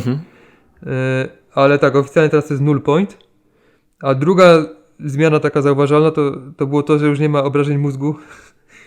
Dawniej były brain damage, teraz są core damage, bo też uznali, że to może być takie... to uznali to za niepoprawne po prostu, że obrażenia mózgu. Są też inne jakieś drobniejsze nazwy, ale to są takie dwa przykłady najbardziej charakterystyczne, takie najgłośniejsze. Ale to już mniejsza z tą organizacją. Ja poruszyłem ten temat dlatego, że nie podobają mi się pliki. Pliki w sensie grafiki? Nie, grafiki są ok. Im dalej w las, tym są fajniejsze moim zdaniem. Te pierwsze, jakie zaprezentowałem na samym początku, właśnie takie zbyt rysunkowe były. Teraz już jest fajniejszy miks. Więc do grafik się nie przyczepiam. Ale przeszkadzają po prostu pliki, chodzi mi o layout kart. O takie różne o te szablony. Chodzi o to, że oni na przykład po pierwszym albo po drugim dodatku postanowili dać taki dodatkowy cień. Na przykład za logiem Waylandu takie białą poświatę, żeby to było bardziej widoczne. I nie zaktualizowali starych plików. A, O takie czysto techniczne pierdoły mi chodzi. I ja teraz lata później, bo to już parę lat temu przecież się zrobiło. Zamówiłem sobie przy zamówieniu grupowym i dalej to nie jest zaktualizowane. I nawet ktoś kiedyś ich pytał, czy kiedy zaktualizują, a ci odpowiedzieli, że no jest nas niewielu, więc nie mamy mocy przerobowej, wolimy się skupiać na nowych rzeczach. I moim zdaniem to jest całkowicie chybione. Że właśnie siłą fanowskiego projektu, gdzie są druki raczej na żądanie, takie robione oddolnie, tylko po prostu pliki muszą być, powinno być to, że takie rzeczy są tip-top. Tak mi się wydaje, że wolałbym, żeby był dodatek opóźniony, ale żeby wszystkie pliki miały takie same te layouty. no oni też pewnie gonią też finansowo, nie wiadomo jak to jest, tak jak z Kickstarterami i innymi, że wiedzą, że to kolejny dodatek przedłuży ich gdzieś tam finansową egzystencję też. Właśnie nie wiem jak bardzo to jest non-profit, a for profit. Na pewno tam można ich coś wpłacać, też zresztą kiedyś wpłacałem na Można od nich zamawiać? Tak, można od nich zamawiać. Jak się zrobi te zamówienia grupowe, przynajmniej te, w których ja biorę udział, to też im się coś tam parę dolców przelewa. Każda osoba przeleje. W sensie, no, organizator to robi w imieniu kupujących. Więc nie wiem, czy tam są wynagrodzenia jako takie, czy jakieś tam po prostu jakieś premie czasem sobie przyznają, czy coś. Ale na pewno mnie boli to, że pliki są niespójne. I na przykład symbol, jak są agendy i tam jest ile punktów jest warta agenda, to jest na tle takich 3 słupków. Nie, na tle chyba 3 heksów.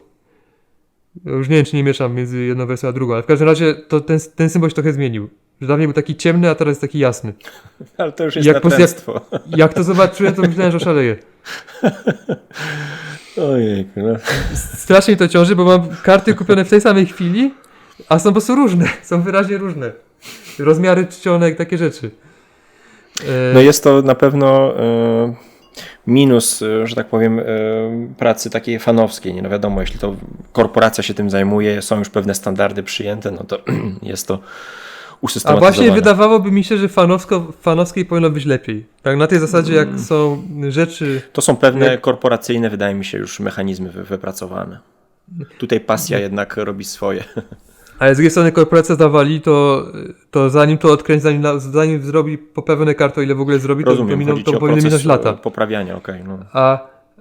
A tu raczej bym widział, analogią dla mnie byłoby oprogramowanie, takie otwarte oprogramowanie, te open source'y, robione przez ludzi po godzinach fanowsko.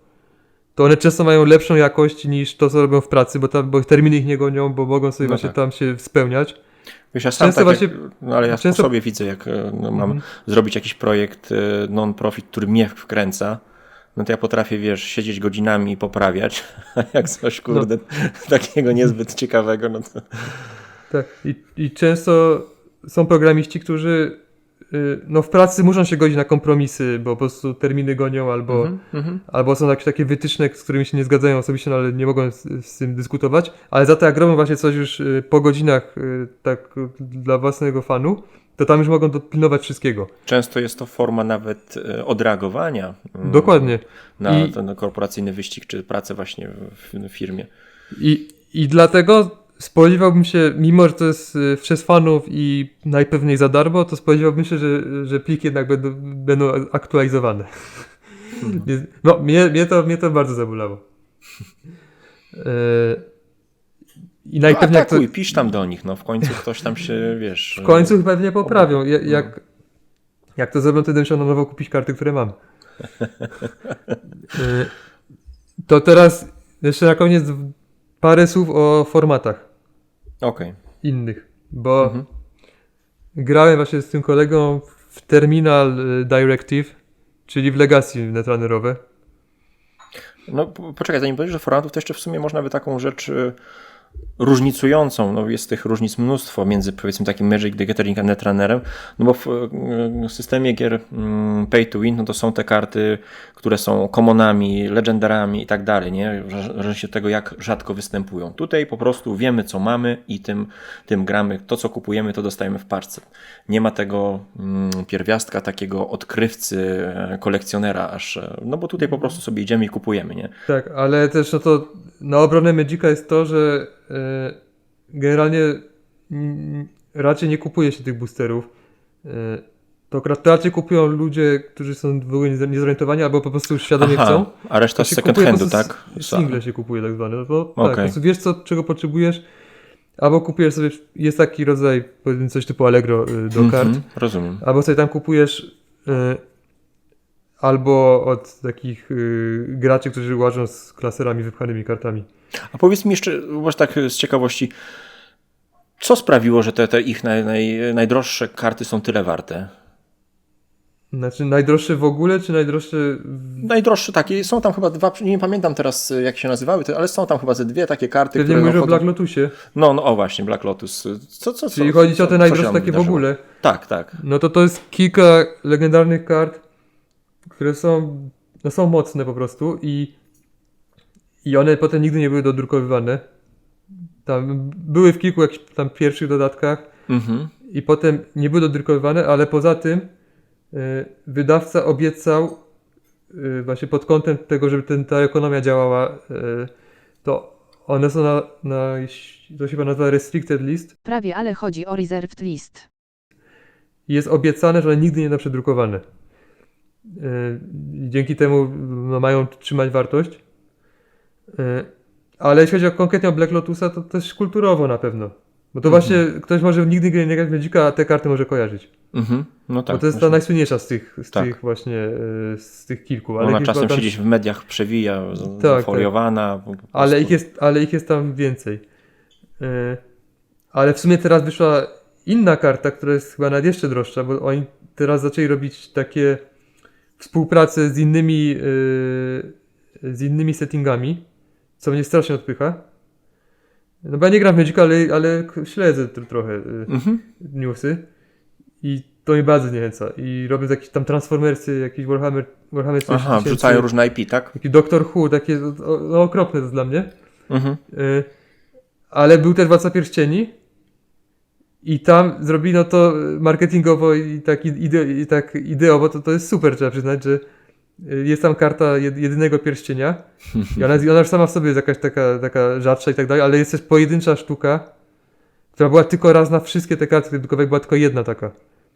Kurde, jedna by rządzić wszystkimi. Tak, i to w ogóle było w języku, tam tekst jej był w języku tym Elfickim. elfickim, O kurde. tak, czy jakimś. Klimatycznie. I to było zapowiedziane, że będzie taka jedna karta, ludzie kupowali masowo, bo to były boostery chyba po $35, takie droższe niż normalne. Mhm. I jakiś gościu to znalazł i kupił to Post Malone. Czyli to Co to znaczy? Piosenkarz jest. Okej. To jest jakiś piosenkarz, który jest też w jakimś tam stopniu geekiem Mhm. i on się właśnie interesuje Magiciem. No i on to kupił od niego za 2 miliony dolców. No, więc to przyznam, że to było super, że znaczy ogólnie ta współpraca z światem Władcy Pierścieni to raczej mi się nie podoba, ale no, żeby zrobić pojedynczą kartę jedynego pierścienia, to jednak klimatycznie strzał w dziesiątkę. Mhm. Dobra, to Netrunner teraz dalej, czyli na czym skończyliśmy? Formaty. Tak, że grałem Terminal Directive, to jest po prostu takie duże pudło dość, gdzie było kilka paczek kart netrunnerowych oraz naklejki i chodzi o to, że to jest Legacy. To jest taka kampania Legacy do Netrunnera i ona wymagała nie wiem, czy było powiedziane jakimi kartami. Na pewno wymagała podstawki, być może jakichś pierwszych cyklów, ale chyba niekoniecznie. I oprócz tego dawała nam nowe karty, w tym takie, które potem już można było ich używać w przyszłości do swoich talii, ale też takie, które można używać tylko w ciągu tej kampanii. No i tam grało się chyba, nie wiem, około 10 rozgrywek Raczej tak, że jeden gracz grał ciągle korporacją, drugi ciągle runnerem i tam po każdej rozgrywce nam się odblokowywały jakieś dodatkowe karty, jakieś naklejki można było przyklejać, że coś tam się zmienia. No i fajna ciekawostka. Nie kojarzę tego w ogóle, no. No, to nie było chyba jakoś specjalnie głośne. Jak ktoś chciałby spróbować czegoś innego, to mógł sobie to sprawdzić. Bo mówię w czasie przeszłym, bo to pewnie już niedostępne. Generalnie, jeśli chodzi o wrażenia, no to tak mówię, że spoko, ale bez jakiegoś wielkiego szału. I pamiętam, że raczej mi szło lepiej. Ja byłem runnerem. I więcej rozgrywek przed finałem wygrałem, ale w finale wygrała korporacja. I tam się jakoś potem sumowało to, kto będzie zwycięzcą, czy coś tam określało i właśnie to wystarczyło korporacji. Więc to jest jedna z tych gier takich kampanijnych. To jest plusem i minusem jednocześnie. Gdzie ostatnia rozgrywka ma duże znaczenie na zwycięzcę całości. I plus jest taki, no, że jest sens kontynuować. Jeśli ktoś jest kompetywny, to dalej ma szansę na zwycięstwo. Pod tym względem to jest fajne. No ale minus jest taki, że ktoś, kto wygrywał częściej, to ma wrażenie, że to wszystko na nic się zdało. Więc to zależy jak na to patrzeć. Moim zdaniem to jest spoko. Żeby zawsze była szansa na zwycięstwo ostateczne. Czemu nie? Okej. A druga rzecz, jaką testowałem, to jest właśnie Cube Draft. Tak jak wspominałem, że w Magicu No. mamy pulę kart i sobie z tego draftujemy. Bo w Netrunnerze też chyba istniały jakieś takie paczki do draftów. Ale ja kupując używane karty, takie zestawy używanych kart, okazało się w pewnym momencie, że mam dość dużo podstawek i właściwie dwa razy pierwsze 2 cykle. Bo to było tak, że najpierw kupiłem podstawkę, czy tam 2 podstawki i 2 pierwsze cykle, a potem kupiłem wszystkie duże dodatki i 2 pierwsze cykle, bo taka była oferta. I okazało się, że mam powtórkę 2 pierwszych cyklów i też dość dużo podstawek. No i nagle trafiłem przypadkiem na informację o tym, że istniało coś takiego jak, to są takie spisy kart do Cube Draftów netrunnerowych. W tym takie właśnie sięgające do tych 2 cyklów, czyli takie, że mógłbym sobie stworzyć taki zestaw kart do draftów i wciąż mieć wszystkie te karty w segregatorach do grania normalnego. Do tego Cube Drafta po prostu. Tak, więc mogę mieć i karty do grania normalnego i osobno karty do draftów. I tam to w jaki sposób się draftuje, bo to są dwie osoby, jeśli się gra w 2 osoby, to tam były różne sposoby i ja pamiętam ten, którego my używaliśmy, to było tak, jeśli dobrze pamiętam, że się wyciągało się 9 kart. Chyba najpierw się draftowało po prostu korporacyjne, potem runnerowe. Wyciągamy 9 kart, ustawiamy je w siatce 3x3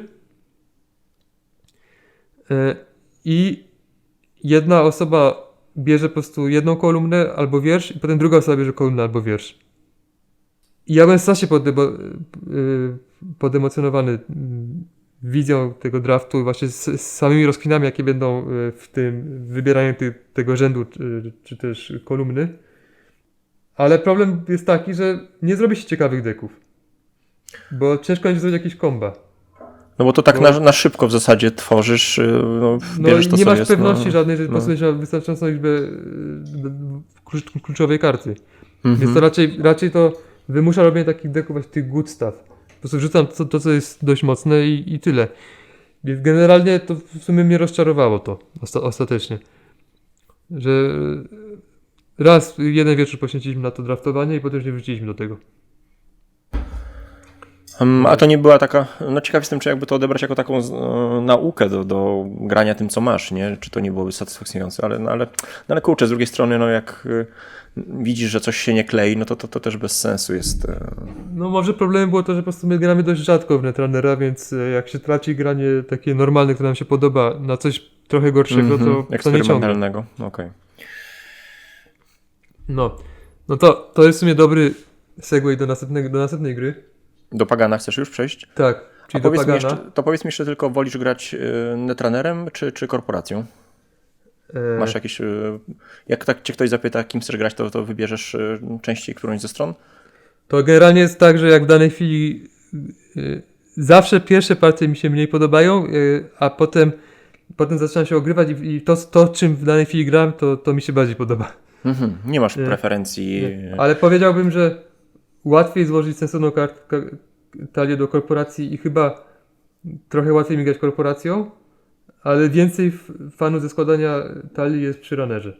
No widzisz, bo ja mam większy stres chyba jak gram korporacją, więc granie runnerem jest dla mnie bardziej takie radosne, nie? Nawet jak zginę, a korporacja musi łatać te dziury tego tonącego okrętu i to jest bardziej takie stresujące.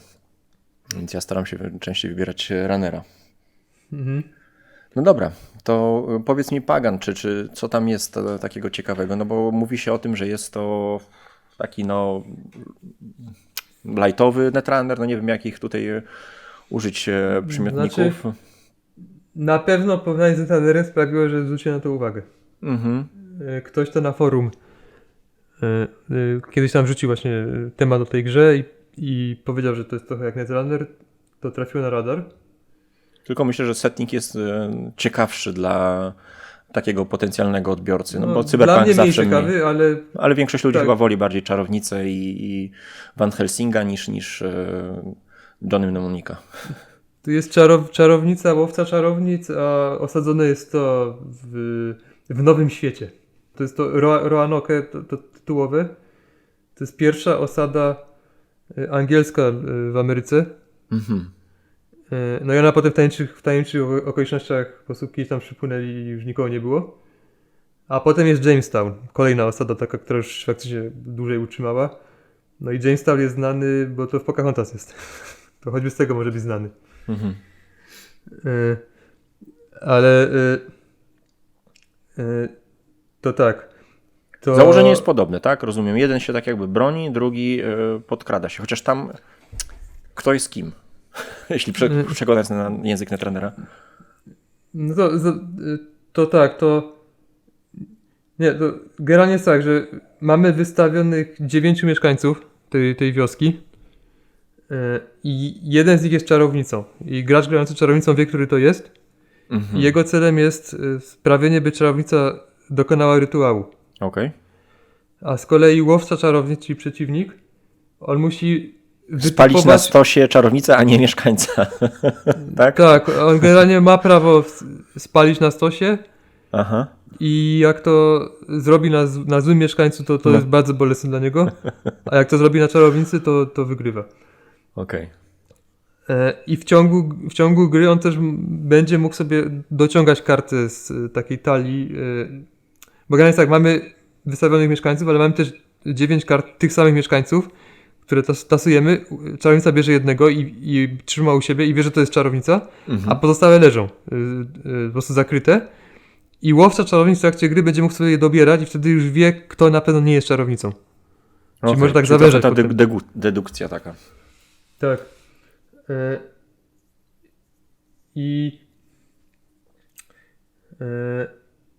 I więc tutaj, jeśli ktoś blefuje, to czarownica. Bo czarownica nie może dawać tych wszystkich swoich znaczników na prawdziwą czarownicę, bo wtedy to za bardzo zasugeruje. Z drugiej strony, jak będzie zbyt ostrożnie, to nie zdąży nigdy tego rytuału zrobić. Okej. I generalnie gra mi się podoba. Jakbym częściej grał w 2 osoby, to pewnie bym ją sobie zachował. Ale ją sprzedałem, bo gram na tyle rzadko we dwóch, że właśnie, że... no właśnie, powiedz mi, że grałeś... Netrunner mi to wypełnia w pełni. No właśnie, grałeś z nią tylko z kumplem od Netrunnera, tak? Tak, z tym samym kumplem. I on miał podobne wrażenia. Że spoko, no ale wolimy raczej grać w Netrunnera. A za rzadko gramy, żeby usprawiedliwić trzymanie podobnej karczanki. Natomiast no, myślę, że Netrunner jest dużo lepszy. Jest, nie wiem, głębszy, widzisz więcej możliwości. No chodzi dlatego, że jest więcej kart. No ale to się pewnie zmieni tutaj też, znaczy w sensie, że no, Pagan też pewnie będzie miał mnóstwo dodatków z czasem. Tak, no w tej chwili jest jeden duży dodatek i 3 mniejsze. Mhm. My na przykład- graliśmy podstawką i 2 mniejszymi. I co mi się podobało, bo tak po prostu parę punktów, grałem chyba 6 razy i ostatni raz to już było prawie rok temu, więc tak z pamięci będę starał się coś powiedzieć. Podobało mi się, no ta dedukcja była fajna, to takie staranie się oszukać łowcę, więc kładąc porówno na różnych mieszkańców. Natomiast na pewno nie podobało mi się, że jak łowca już dobrał jakąś z tych kart zakrytych, no to było ryzyko, że jeśli dobrał akurat tego, na którego my blefujemy, że to jest, że... Bo zazwyczaj było tak, że czarownica starała się mieć 2, 3, na których kładzie te znaczniki. Rozumiem. No i jeden był dobry. Mhm. No jak łowca dobierze tak To fortunnie... mu się zakres Tak, to mu się zwęża. znacznie zawęża zakres.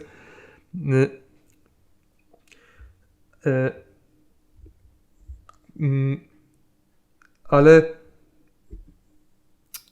no, ogólnie grało się spoko. To właśnie nie powiem, że grało się źle, ale w tych naszych takich no bardzo pewnie amatorsko granych partiach był ten problem, że łowca zawsze wygrywał. Wszystkie wygrał łowca. I patrzę na BGG, to często ludzie mają ten problem, ale z kolei na wysokim poziomie, bo były jakieś turnieje, to podobno tam właśnie z kolei czarownica zawsze wygrywa. Mhm. Więc to jest pewnie problem z naszymi umiejętnościami. Ale na przykład bardzo mi się nie podobało, że czarownica ma możliwość zagrania enchantmentu, czyli takiej karty, która ma efekt tam potem trwający. I to było dość kosztowne, a łowca mógł stosunkowo taniej to usunąć po prostu z gry. I on co prawda poświęca na to akcję. I to właśnie w tym jest siła czarownicy, że ona może wymuszać na łowcy poświęcanie akcji na mniej potrzebne rzeczy niż to jego śledztwo. No, aha, Bo łowca rozumiem. generalnie, on też kładzie znaczniki na tych mieszkańcach i im więcej, tym lepiej dla niego. I wtedy nie może kłaść znaczników, tylko musi poświęcać akcję na walkę z tymi enchantmentami. Ale jednak było czuć, że... Znaczy ja miałem odczucie, że zawsze mu za łatwo to przychodzi. I że krótko czarownica ma przewagę dzięki tym swoim w dużych trudach z zagranymi kartami. Wiem, że dodatek coś tam zmienia, że przynajmniej, albo wprowadza przynajmniej jakiś nowy rodzaj enchantmentu, które wymagają dodatkowej opłaty, żeby je ściągnąć. Więc z nim może byłoby lepiej pod tym względem. Ale właśnie w tych naszych partiach dominował łowca i też było coś takiego, że był wyraźny punkt kulminacyjny w każdej grze, że o ile na początku czarownica miała więcej do powiedzenia, to potem nastąpił taki punkt przegięcia i od tego czasu wyraźnie łowca miał coraz więcej głosu. Czyli trochę tak jakby ta korporacja się obudowała już na Tak. tyle dobrze, że on, ten netrunnerowy runner nie miał już podskoku do niej. Tak, i nie było, w naszych partiach nie było dramaturgii. Mhm. Po prostu było czuć mniej więcej w którym momencie już czarownica zaczyna odstawać i od tego czasu to już było po prostu czekanie na śmierć. A powiedz mi, ile partia trwała? No właśnie dłużej niż netrunnerzy.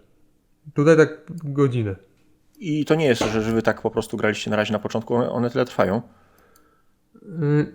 No nie chcę tak odpowiadać, bo graliśmy tylko 6 razy, ale chyba można się spodziewać, że to będzie przynajmniej tak długie jak Netrunner, ale raczej dłuższe. Nic nie zapowiada, żeby nagle się skróciło do 20 minut. Nie? Nie, właśnie podejrzewam, że jakbyśmy grali bardziej świadomie, to byłoby jeszcze więcej myślenia i kombinowania. I takiego grania mniej wprost, żeby była ciągle utrzymywać niepewność, więc sobie raczej tylko wydłużyło grę. A ja właśnie wierzę, że karcianki szczególnie takie konfliktowe na 2 osoby powinny być krótkie raczej. I już Netrunner jest dla mnie trochę za długi. To jak jest coś, co uważam, że jest raczej gorsze i jest jeszcze dłuższe, no to już tym gorzej. A może to być dobra gra, bo właśnie tak pamiętam, że rozmawiałem z Board Game Pandą. On też grał w Netrunnera i też gra w Pagana. I on na przykład go traktował trochę jako taką grę wejściową w ten świat, nie? Że bardzo zadowolony był z rozgrywek właśnie z nową osobą, która go tam mówi, że strasznie oszwabiła, mimo że koleś nie miał tam za dużego doświadczenia w karcianki, to właśnie dzięki tym blefom udało się go zmanipulować. Więc no, ty masz troszkę inną sytuację. No, podobnie jak ja. Musisz bardzo rozważnie dzielić ten czas na czworo i nie masz tak z kim ogrywać, ale to może być w ogóle taki dobry wstępniak. No to tak, to w ogóle taka informacja dla słuchaczy, żeby była jasność, jak mówię o jakichkolwiek grach, także o 18 i tak dalej, to ja raczej wychodzę z założenia, że ja wręcz wolę, żeby gry mi się nie podobały. Bo gier, które mi się podobają, już jest na tyle dużo, że ciężko to ogrywać. No, dokładnie. Więc mi nie zależy na tym, żeby gra dla mnie nowa, nie zależy mi na tym, żeby się doszukiwać w niej zalet, bo ja nawet wolę, żeby po prostu żeby odhaczyć i móc dalej ogrywać to, co na pewno mi się podoba. Bo jeśli już się bardzo spodoba, no to oznacza to, że coś trzeba będzie wyrzucić, co bardzo lubimy. No, tak, albo po prostu grać rzadziej, więc No.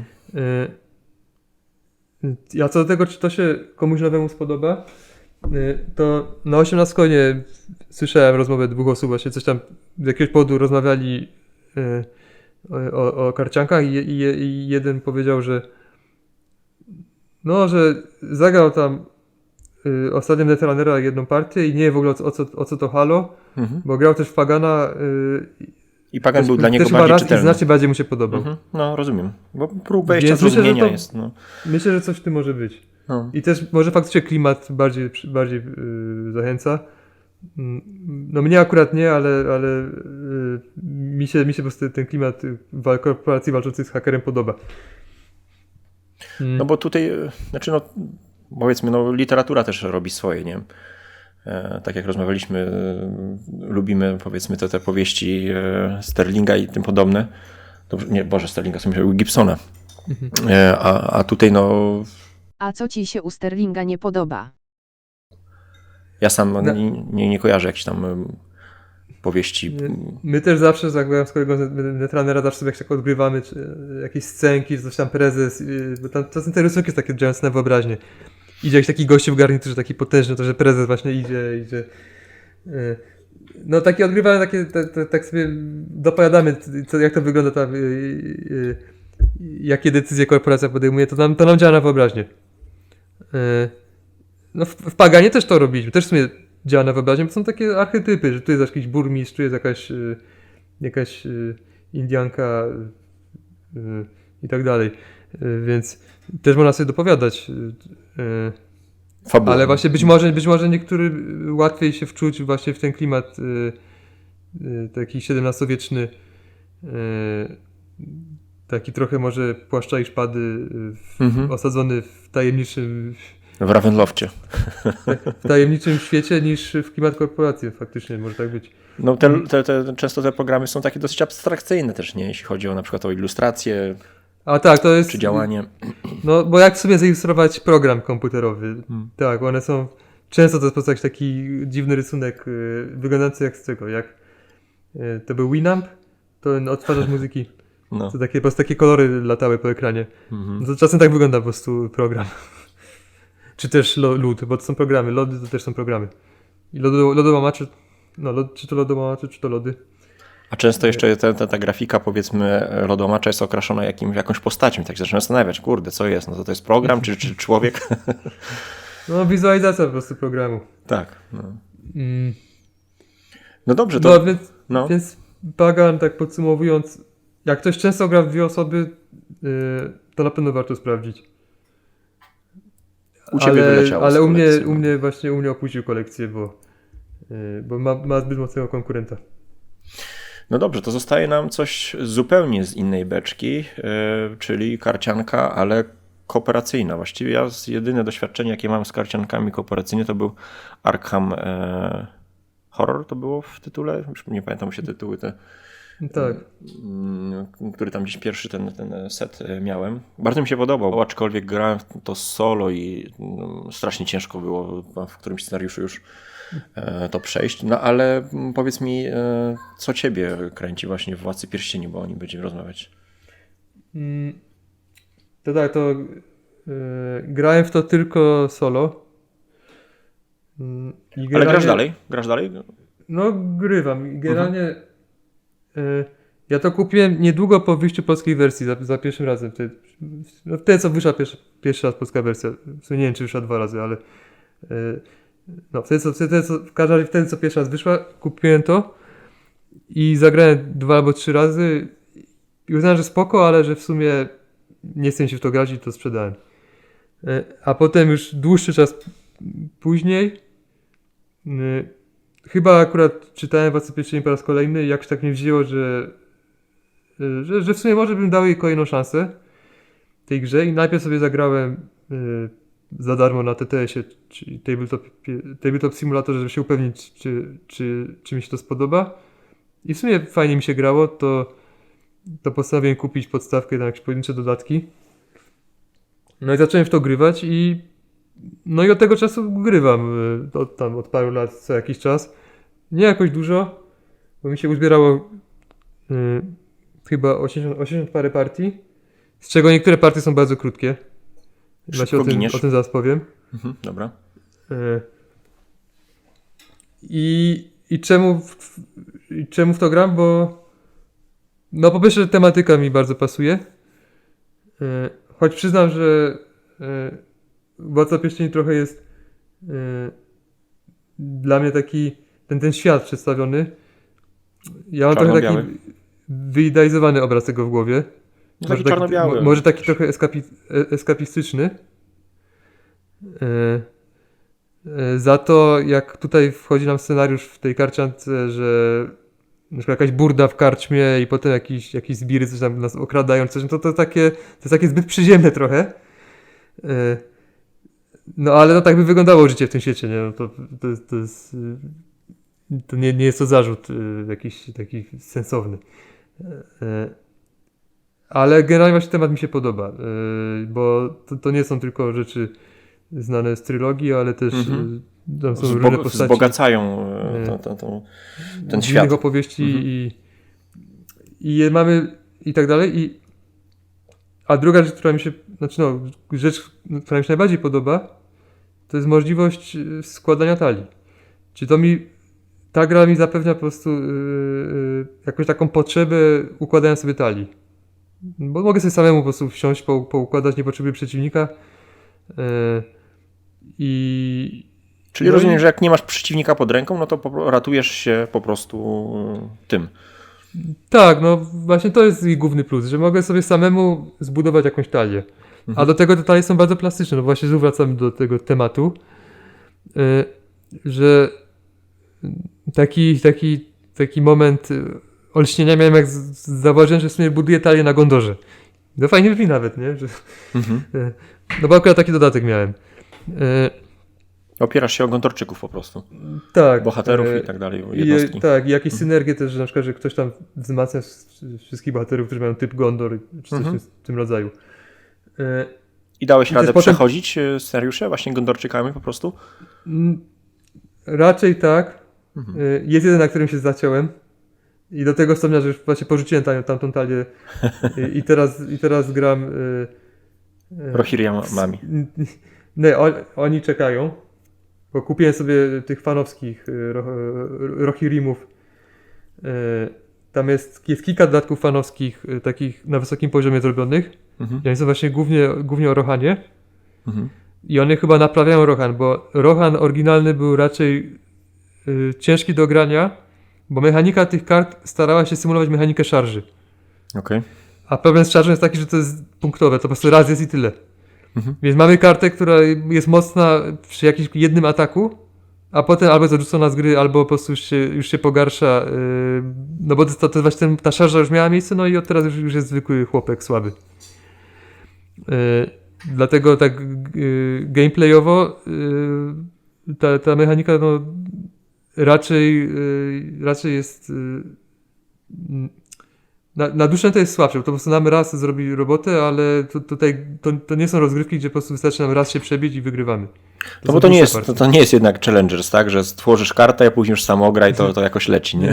Nie, tutaj to jest właśnie te scenariusze są podzielone na kilka etapów, zazwyczaj na 3. To coś takiego trochę jak w Legendary serii. Aliens pamiętam też właśnie miał, tak jakby musiałeś przejść pierwszy etap, żeby dojść do kolejnego, pokonać bossa. To tu jest tak samo. No jak użyjemy sobie takiego jeźdźca w pierwszym, to o ile nie mam jakiegoś efektu, co nam go przywróci z grobu, no to już mamy sposobowego chłopka. A z kolei jak mamy jakieś takie postaci, które nie mają tego efektu szarży, ale mają po prostu efekt, że się wzmacniają nawzajem, im więcej ich jest na stole, no to nam tylko rośniemy w siłę. Rozumiem.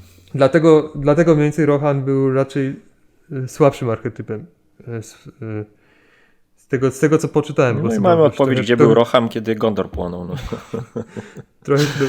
Trochę się Wracał z szarży. Trochę się tam dokształciłem. No a teraz za to gram po prostu pierwszy scenariusz sagi. Saga to są dodatki, w których mamy to, co było przedstawione w trylogii Władcy Pierścieni. Czyli na sam początek hobici idą przez las i gonią ich czarni Na zgóle. jeźdźcy. A jeszcze wtedy czarni jeźdźcy. No. I mam talię na hobbitach. To jest tematycznie to jest fajne, bo oni są słabi, ale generalnie jak atakują mocniejszego, to mają dopałki. Więc takie chojraki. Pasuje to tematycznie. No tutaj podejrzewam, że jest tak jak w Arkham, że przechodzisz powiedzmy nawet raz ten scenariusz, ale później wracasz do niego innymi postaciami i jest już zupełnie inna też gra. No, fabularnie wiesz, co się wydarzy, nie? Znika ten pierwszy efekt niespodzianki, ale mimo wszystko ta rozgrywka różnymi postaciami była tam w Arkham bardzo różna. Różna. Tak, no Arkham to jest w pewien sposób reimplementacja Władcy Pierścieni. To jest rdzeń mechaniczny jest w dużej mierze ten sam. Ja nie grałem w Arkham, ale kojarzę. I Xenil w to trochę grał.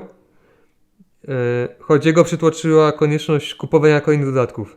I to w szybkim tempie, bo one znikają strasznie i później ceny horrendalne osiągają. Tak, on to raz przeszedł, wszystkimi postaciami, potem to sprzedał, potem to kupił na nowo. Znów zaczął przechodzić, ale jak zobaczył, ile dodatków w międzyczasie się pojawiło, to odpuścił.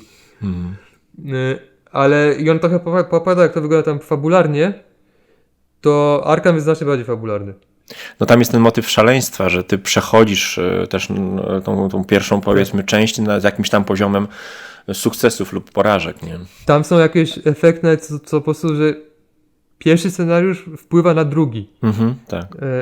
Jak on coś mówi, coś wydaje, że tam jakaś taka waluta się pojawia, że można sobie jakieś specjalne karty dokupić, tam wzmocnić.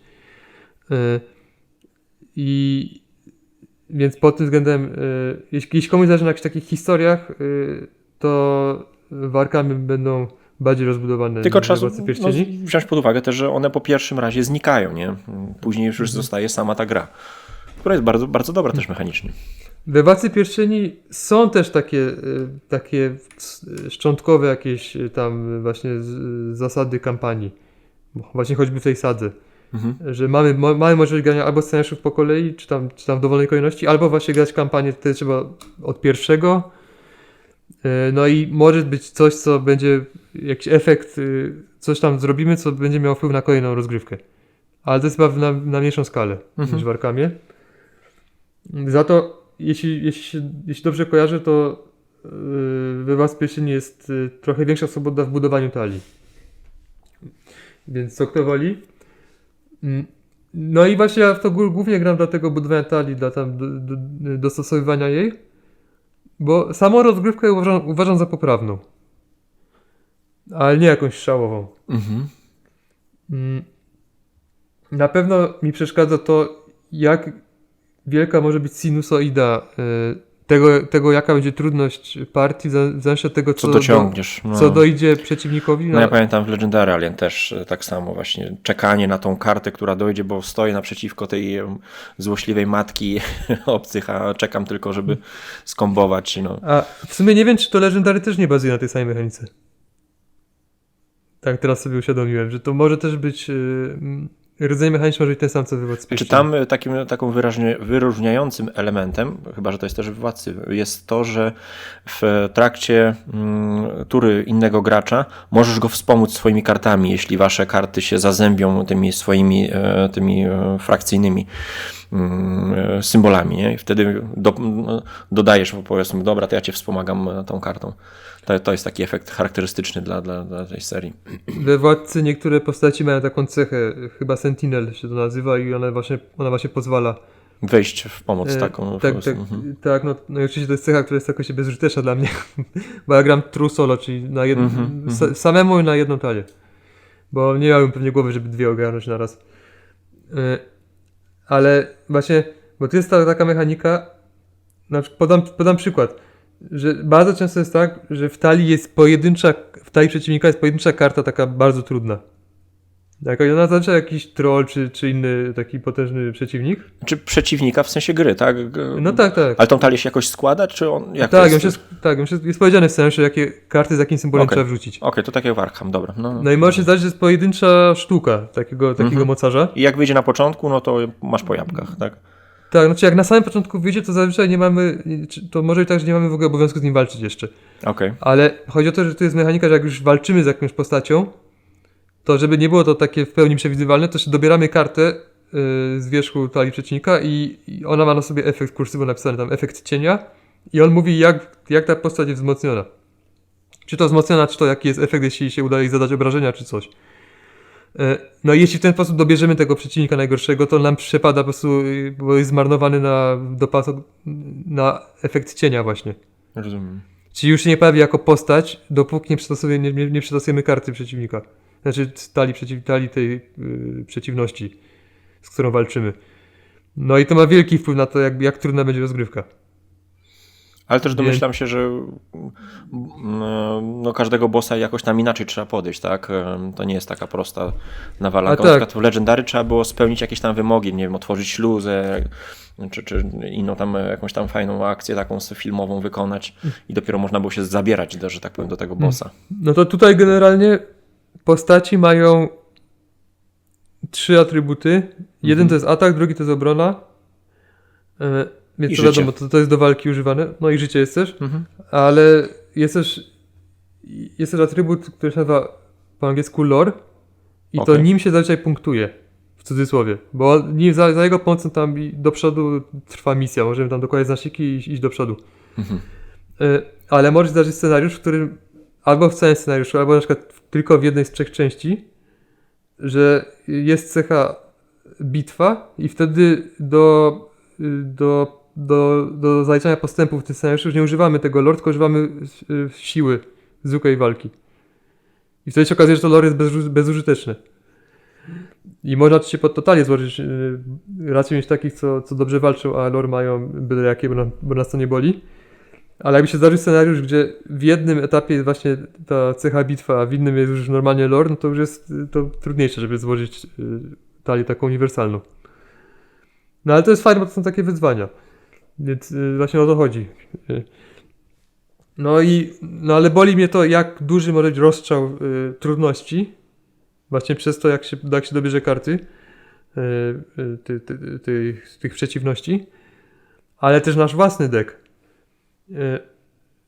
Po prostu czasem widząc rękę startową wiem, że mogę już składać i zacząć od nowa. Okej, no to nie ma mulligana. Nie, jest mulligan. Tylko, że to jest też taki trochę problem grania solo, no bo technicznie mógł sobie mulliganować na nieskończoność, ale oficjalnie jest jeden. No i zazwyczaj staram się tam trochę pograć każdą ręką, ale po prostu wiem z góry, że raczej nie pyknie. Okej. Ile trwa rozgrywka? No to właśnie jakby wziąć średnią, to będzie dość niska, przez to, że są takie, że po prostu, że przestaje grać po kilku turach, bo już to nie ma najmniejszego sensu. Więc jak są takie, że nam dobrze idzie, dochodzimy do samego końca, no to wiadomo, że one będą trochę dłuższe, ale to raczej nigdy nie przekroczy godziny. No powiedziałbym, że między 5 a 30 minut. Właśnie 5 minut, jak tak szybko stwierdzamy, że już nie ma sensu, trzeba zresetować. Chociaż no dobra, tak, są czasem takie upierdliwe scenariusze, które po prostu długo trzeba tam niektóre etapy przechodzić. No ale to raczej wpływa No to negatywnie, pewnie nie, może na, sięgnąć na godziny. odbiór rozgrywki, podejrzewam. No, szczerze mówiąc, nigdy nie mierzyłem tych rozgrywek. Więc ciężko mi powiedzieć. Przyznam, że ten scenariusz pierwszy z sagi to raczej miałem poczucie, że jest dość długi. W sensie na tle tych, w które grałem wcześniej, bo wcześniej grałem te takie bardziej związane z Gondorem, to ten mi się wydawał dłuższy. Ale nie wiem, czy to jest słuszna obserwacja. A jak tutaj z dynamiką tej partii, ona jakoś tak narasta do kulminacyjnego momentu, czy jak to wygląda? Co jest co tutaj cię tak wciąga, jeśli chodzi już samą już rozgrywkę, nie mówię o budowaniu talii, ale właśnie samą rozgrywkę, co cię najbardziej interesuje? No to tam jest w porządku, bo to jak to w koopie, żeby koop miał sens, no to musi być trudno. Tak, Muszą być jakieś przeciwności, żeby gra potem musi szybko w starać- miarę zabijać, jeśli to jest możliwe, no a nie. Tak. dłużyć. No to tutaj raczej też jest tak, że sam początek, zazwyczaj ta pierwsza tura, pierwsze 2 tury to jeszcze jest ok, no i potem jest coraz trudniej i liczymy na to, że ustabilizujemy sytuację. Że dobierzemy jakieś karty właśnie takie poprawiające nam ekonomię, czy też po prostu nazbieramy tych surowców. Tam generalnie każdy z naszych bohaterów co turę dostaje jeden znacznik surowca i nimi płacimy za karty. No i jak dochodzi do tego momentu stabilizacji, no i potem liczymy na to, że że sobie poradzimy z tymi przeciwnikami, że idealnie właśnie, żeby ten jakiś najmocniejszy potwór, który nam najbardziej zagraża, żeby właśnie Trochę jak nie wyszedł, albo wyszedł jako cień. Albo wyszedł, jak już właśnie mamy już parę postaci takich, że możemy kogoś tam rzucić mu na pożarcie do obrony, a potem zaatakować kilkoma naraz, żeby go zabić od razu. trochę jak w takim StarCrafcie komputerowym, czy innym RTS-ie, gdzie po prostu na początku stawiamy wieżyczki, mur, a później po prostu szybko ruszamy na przeciwnika, żeby go dopaść, zanim on przyjdzie do nas. Tak, no pomijając właśnie kwestię tego, że mogą być takie skrajne przypadki, zależne już od łutu szczęścia albo nieszczęścia, takie niesatysfakcjonujące, to dynamika partii jest dość dobra. Ale powiedz mi, nie chciałeś nigdy... A właśnie jeszcze No. jest jedna rzecz, że tutaj co turę zwiększamy sobie poziom zagrożenia, a także czasem jak nam nie pójdzie w ogóle wykonanie misji w danej turze, też zwiększamy, albo jak po prostu karta powie, że musimy zwiększyć. I jak dojdziemy do 50, to przegrywamy. A też im mocniejszych mamy bohaterów, czyli te 3 karty, z którymi zaczynamy na start i które właśnie zbierają sobie te surowce i tak dalej, to tym więcej punktów zagrożenia mamy od samego początku. A powiedz mi, nie korciło cię, żeby spróbować właśnie z tym twoim kumplem od Netrunnera zagrać właśnie tak kooperacyjnie w Władcę? On nie chciał? Nie, w sumie nie. Właśnie nie, w ogóle. Szkoda wam spotkania po prostu na kopa. Nie, właśnie jak już miałbym grać w koopa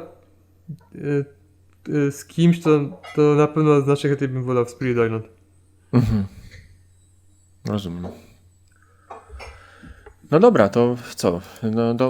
Doszliśmy do końca. No, omówiliśmy 4 takie naprawdę spore tytuły, bo Pagan też wydaje mi się, że będzie z czasem rozwijany coraz bardziej, że na razie ma dobre Tak, noty, no. jeśli chodzi wśród graczy nowych. O Paganie trochę mało powiedzieliśmy, bo mało pamiętam.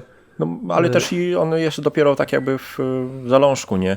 No ciekaw jestem właśnie, czy to jest nowy styl wchodzenia, czy być może on się na tyle rozwinie z czasem, że stanie się dużo głębszy, dużo poważniejszy niż jest teraz. I być może jest to dobry sposób na wciąganie nowych graczy, nie? Stawiać w miarę niski próg wejścia na początek, nie? I z czasem, zresztą chyba tak ten model głównie wygląda, tylko problem jest teraz taki, że taki Netrunner już ma ileś tam dodatków i no jest z drugiej strony ten cały czas zestaw startowy, nie? Więc jest sposób na wejście w miarę przyjazny, bo zazwyczaj jest tak, że te pierwsze korsety są w miarę takie łatwe, a cała trudność pojawia się z dodatkami, nie? No, ja generalnie nie wierzę w żadne karciaki, które mają ambicje Chociaż to jest też samo spełniająca się przepowiednia, które mają ambicje zdetronizować Magica jako grę turniejową.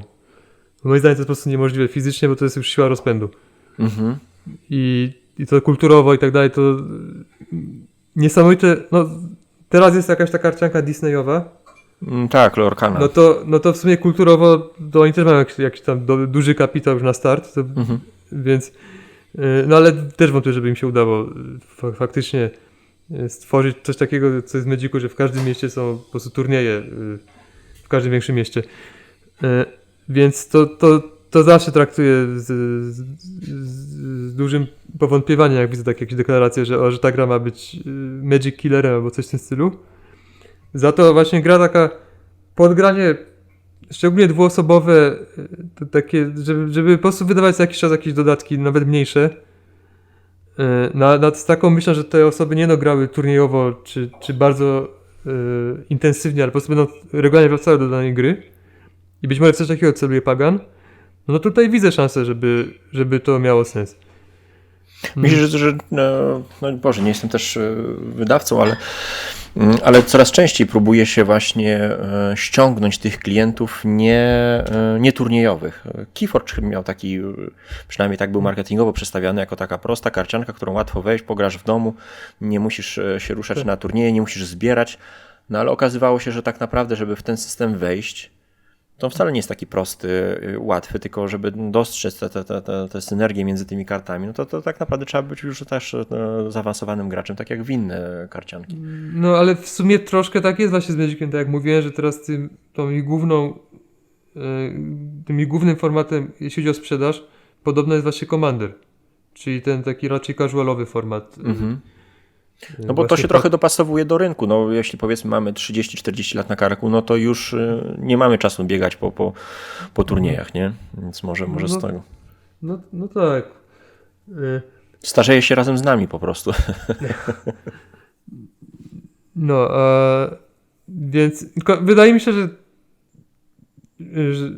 Paganowi by nie zaszkodziła po prostu.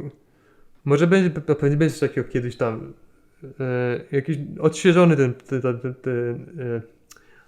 ten korset, ta podstawka, żeby być może dorzucić trochę kart wzmacniających Wiedźmę, albo coś tam wymyślić, żeby partia była trochę krótsza, znaczy generalnie nie lubię drugich edycji gier, No, ale aż się prosi, żeby to trochę doszlifować. Powrót tam do Dungeon i tak dalej, czyli jeszcze raz wypuścił Corseta, tylko chyba już z innymi postaciami i coś takiego, że fabuła chyba była ta sama, ale właśnie nowe postaci. Już nie wiem, nie chcę mieszać, bo też nie zagłębiałem się w to, ale wiem, że wydali na nowo Corset. No dobrze, no to jest nasze podsumowanie karciankowe, właściwie twoje, ja tylko tutaj sobie dopytywałem, co mnie zainteresowało, bo w Magica nigdy nie grałem, raz tylko chyba gdzieś tam na kompie udało mi się odpalić. Netrunnera też bardzo lubię, a no Władcę unikałem ze względu na ten kooperacyjny aspekt, bo ze względu na małą ilość czasu to jednak kompetytywnie wolimy zagrać z Piotrkiem. Także dziękujemy serdecznie za wysłuchanie kolejnego odcinka, no i zapraszamy dalej. Myślę, że jeszcze coś tam uda się wygrzebać z twojej przepastnej listy. Było grane. Tak, no to dzięki za uwagę. Dzięki serdecznie, że nas odwiedziłeś i pozdrawiamy serdecznie Irek I Galatolol. Hej, hej.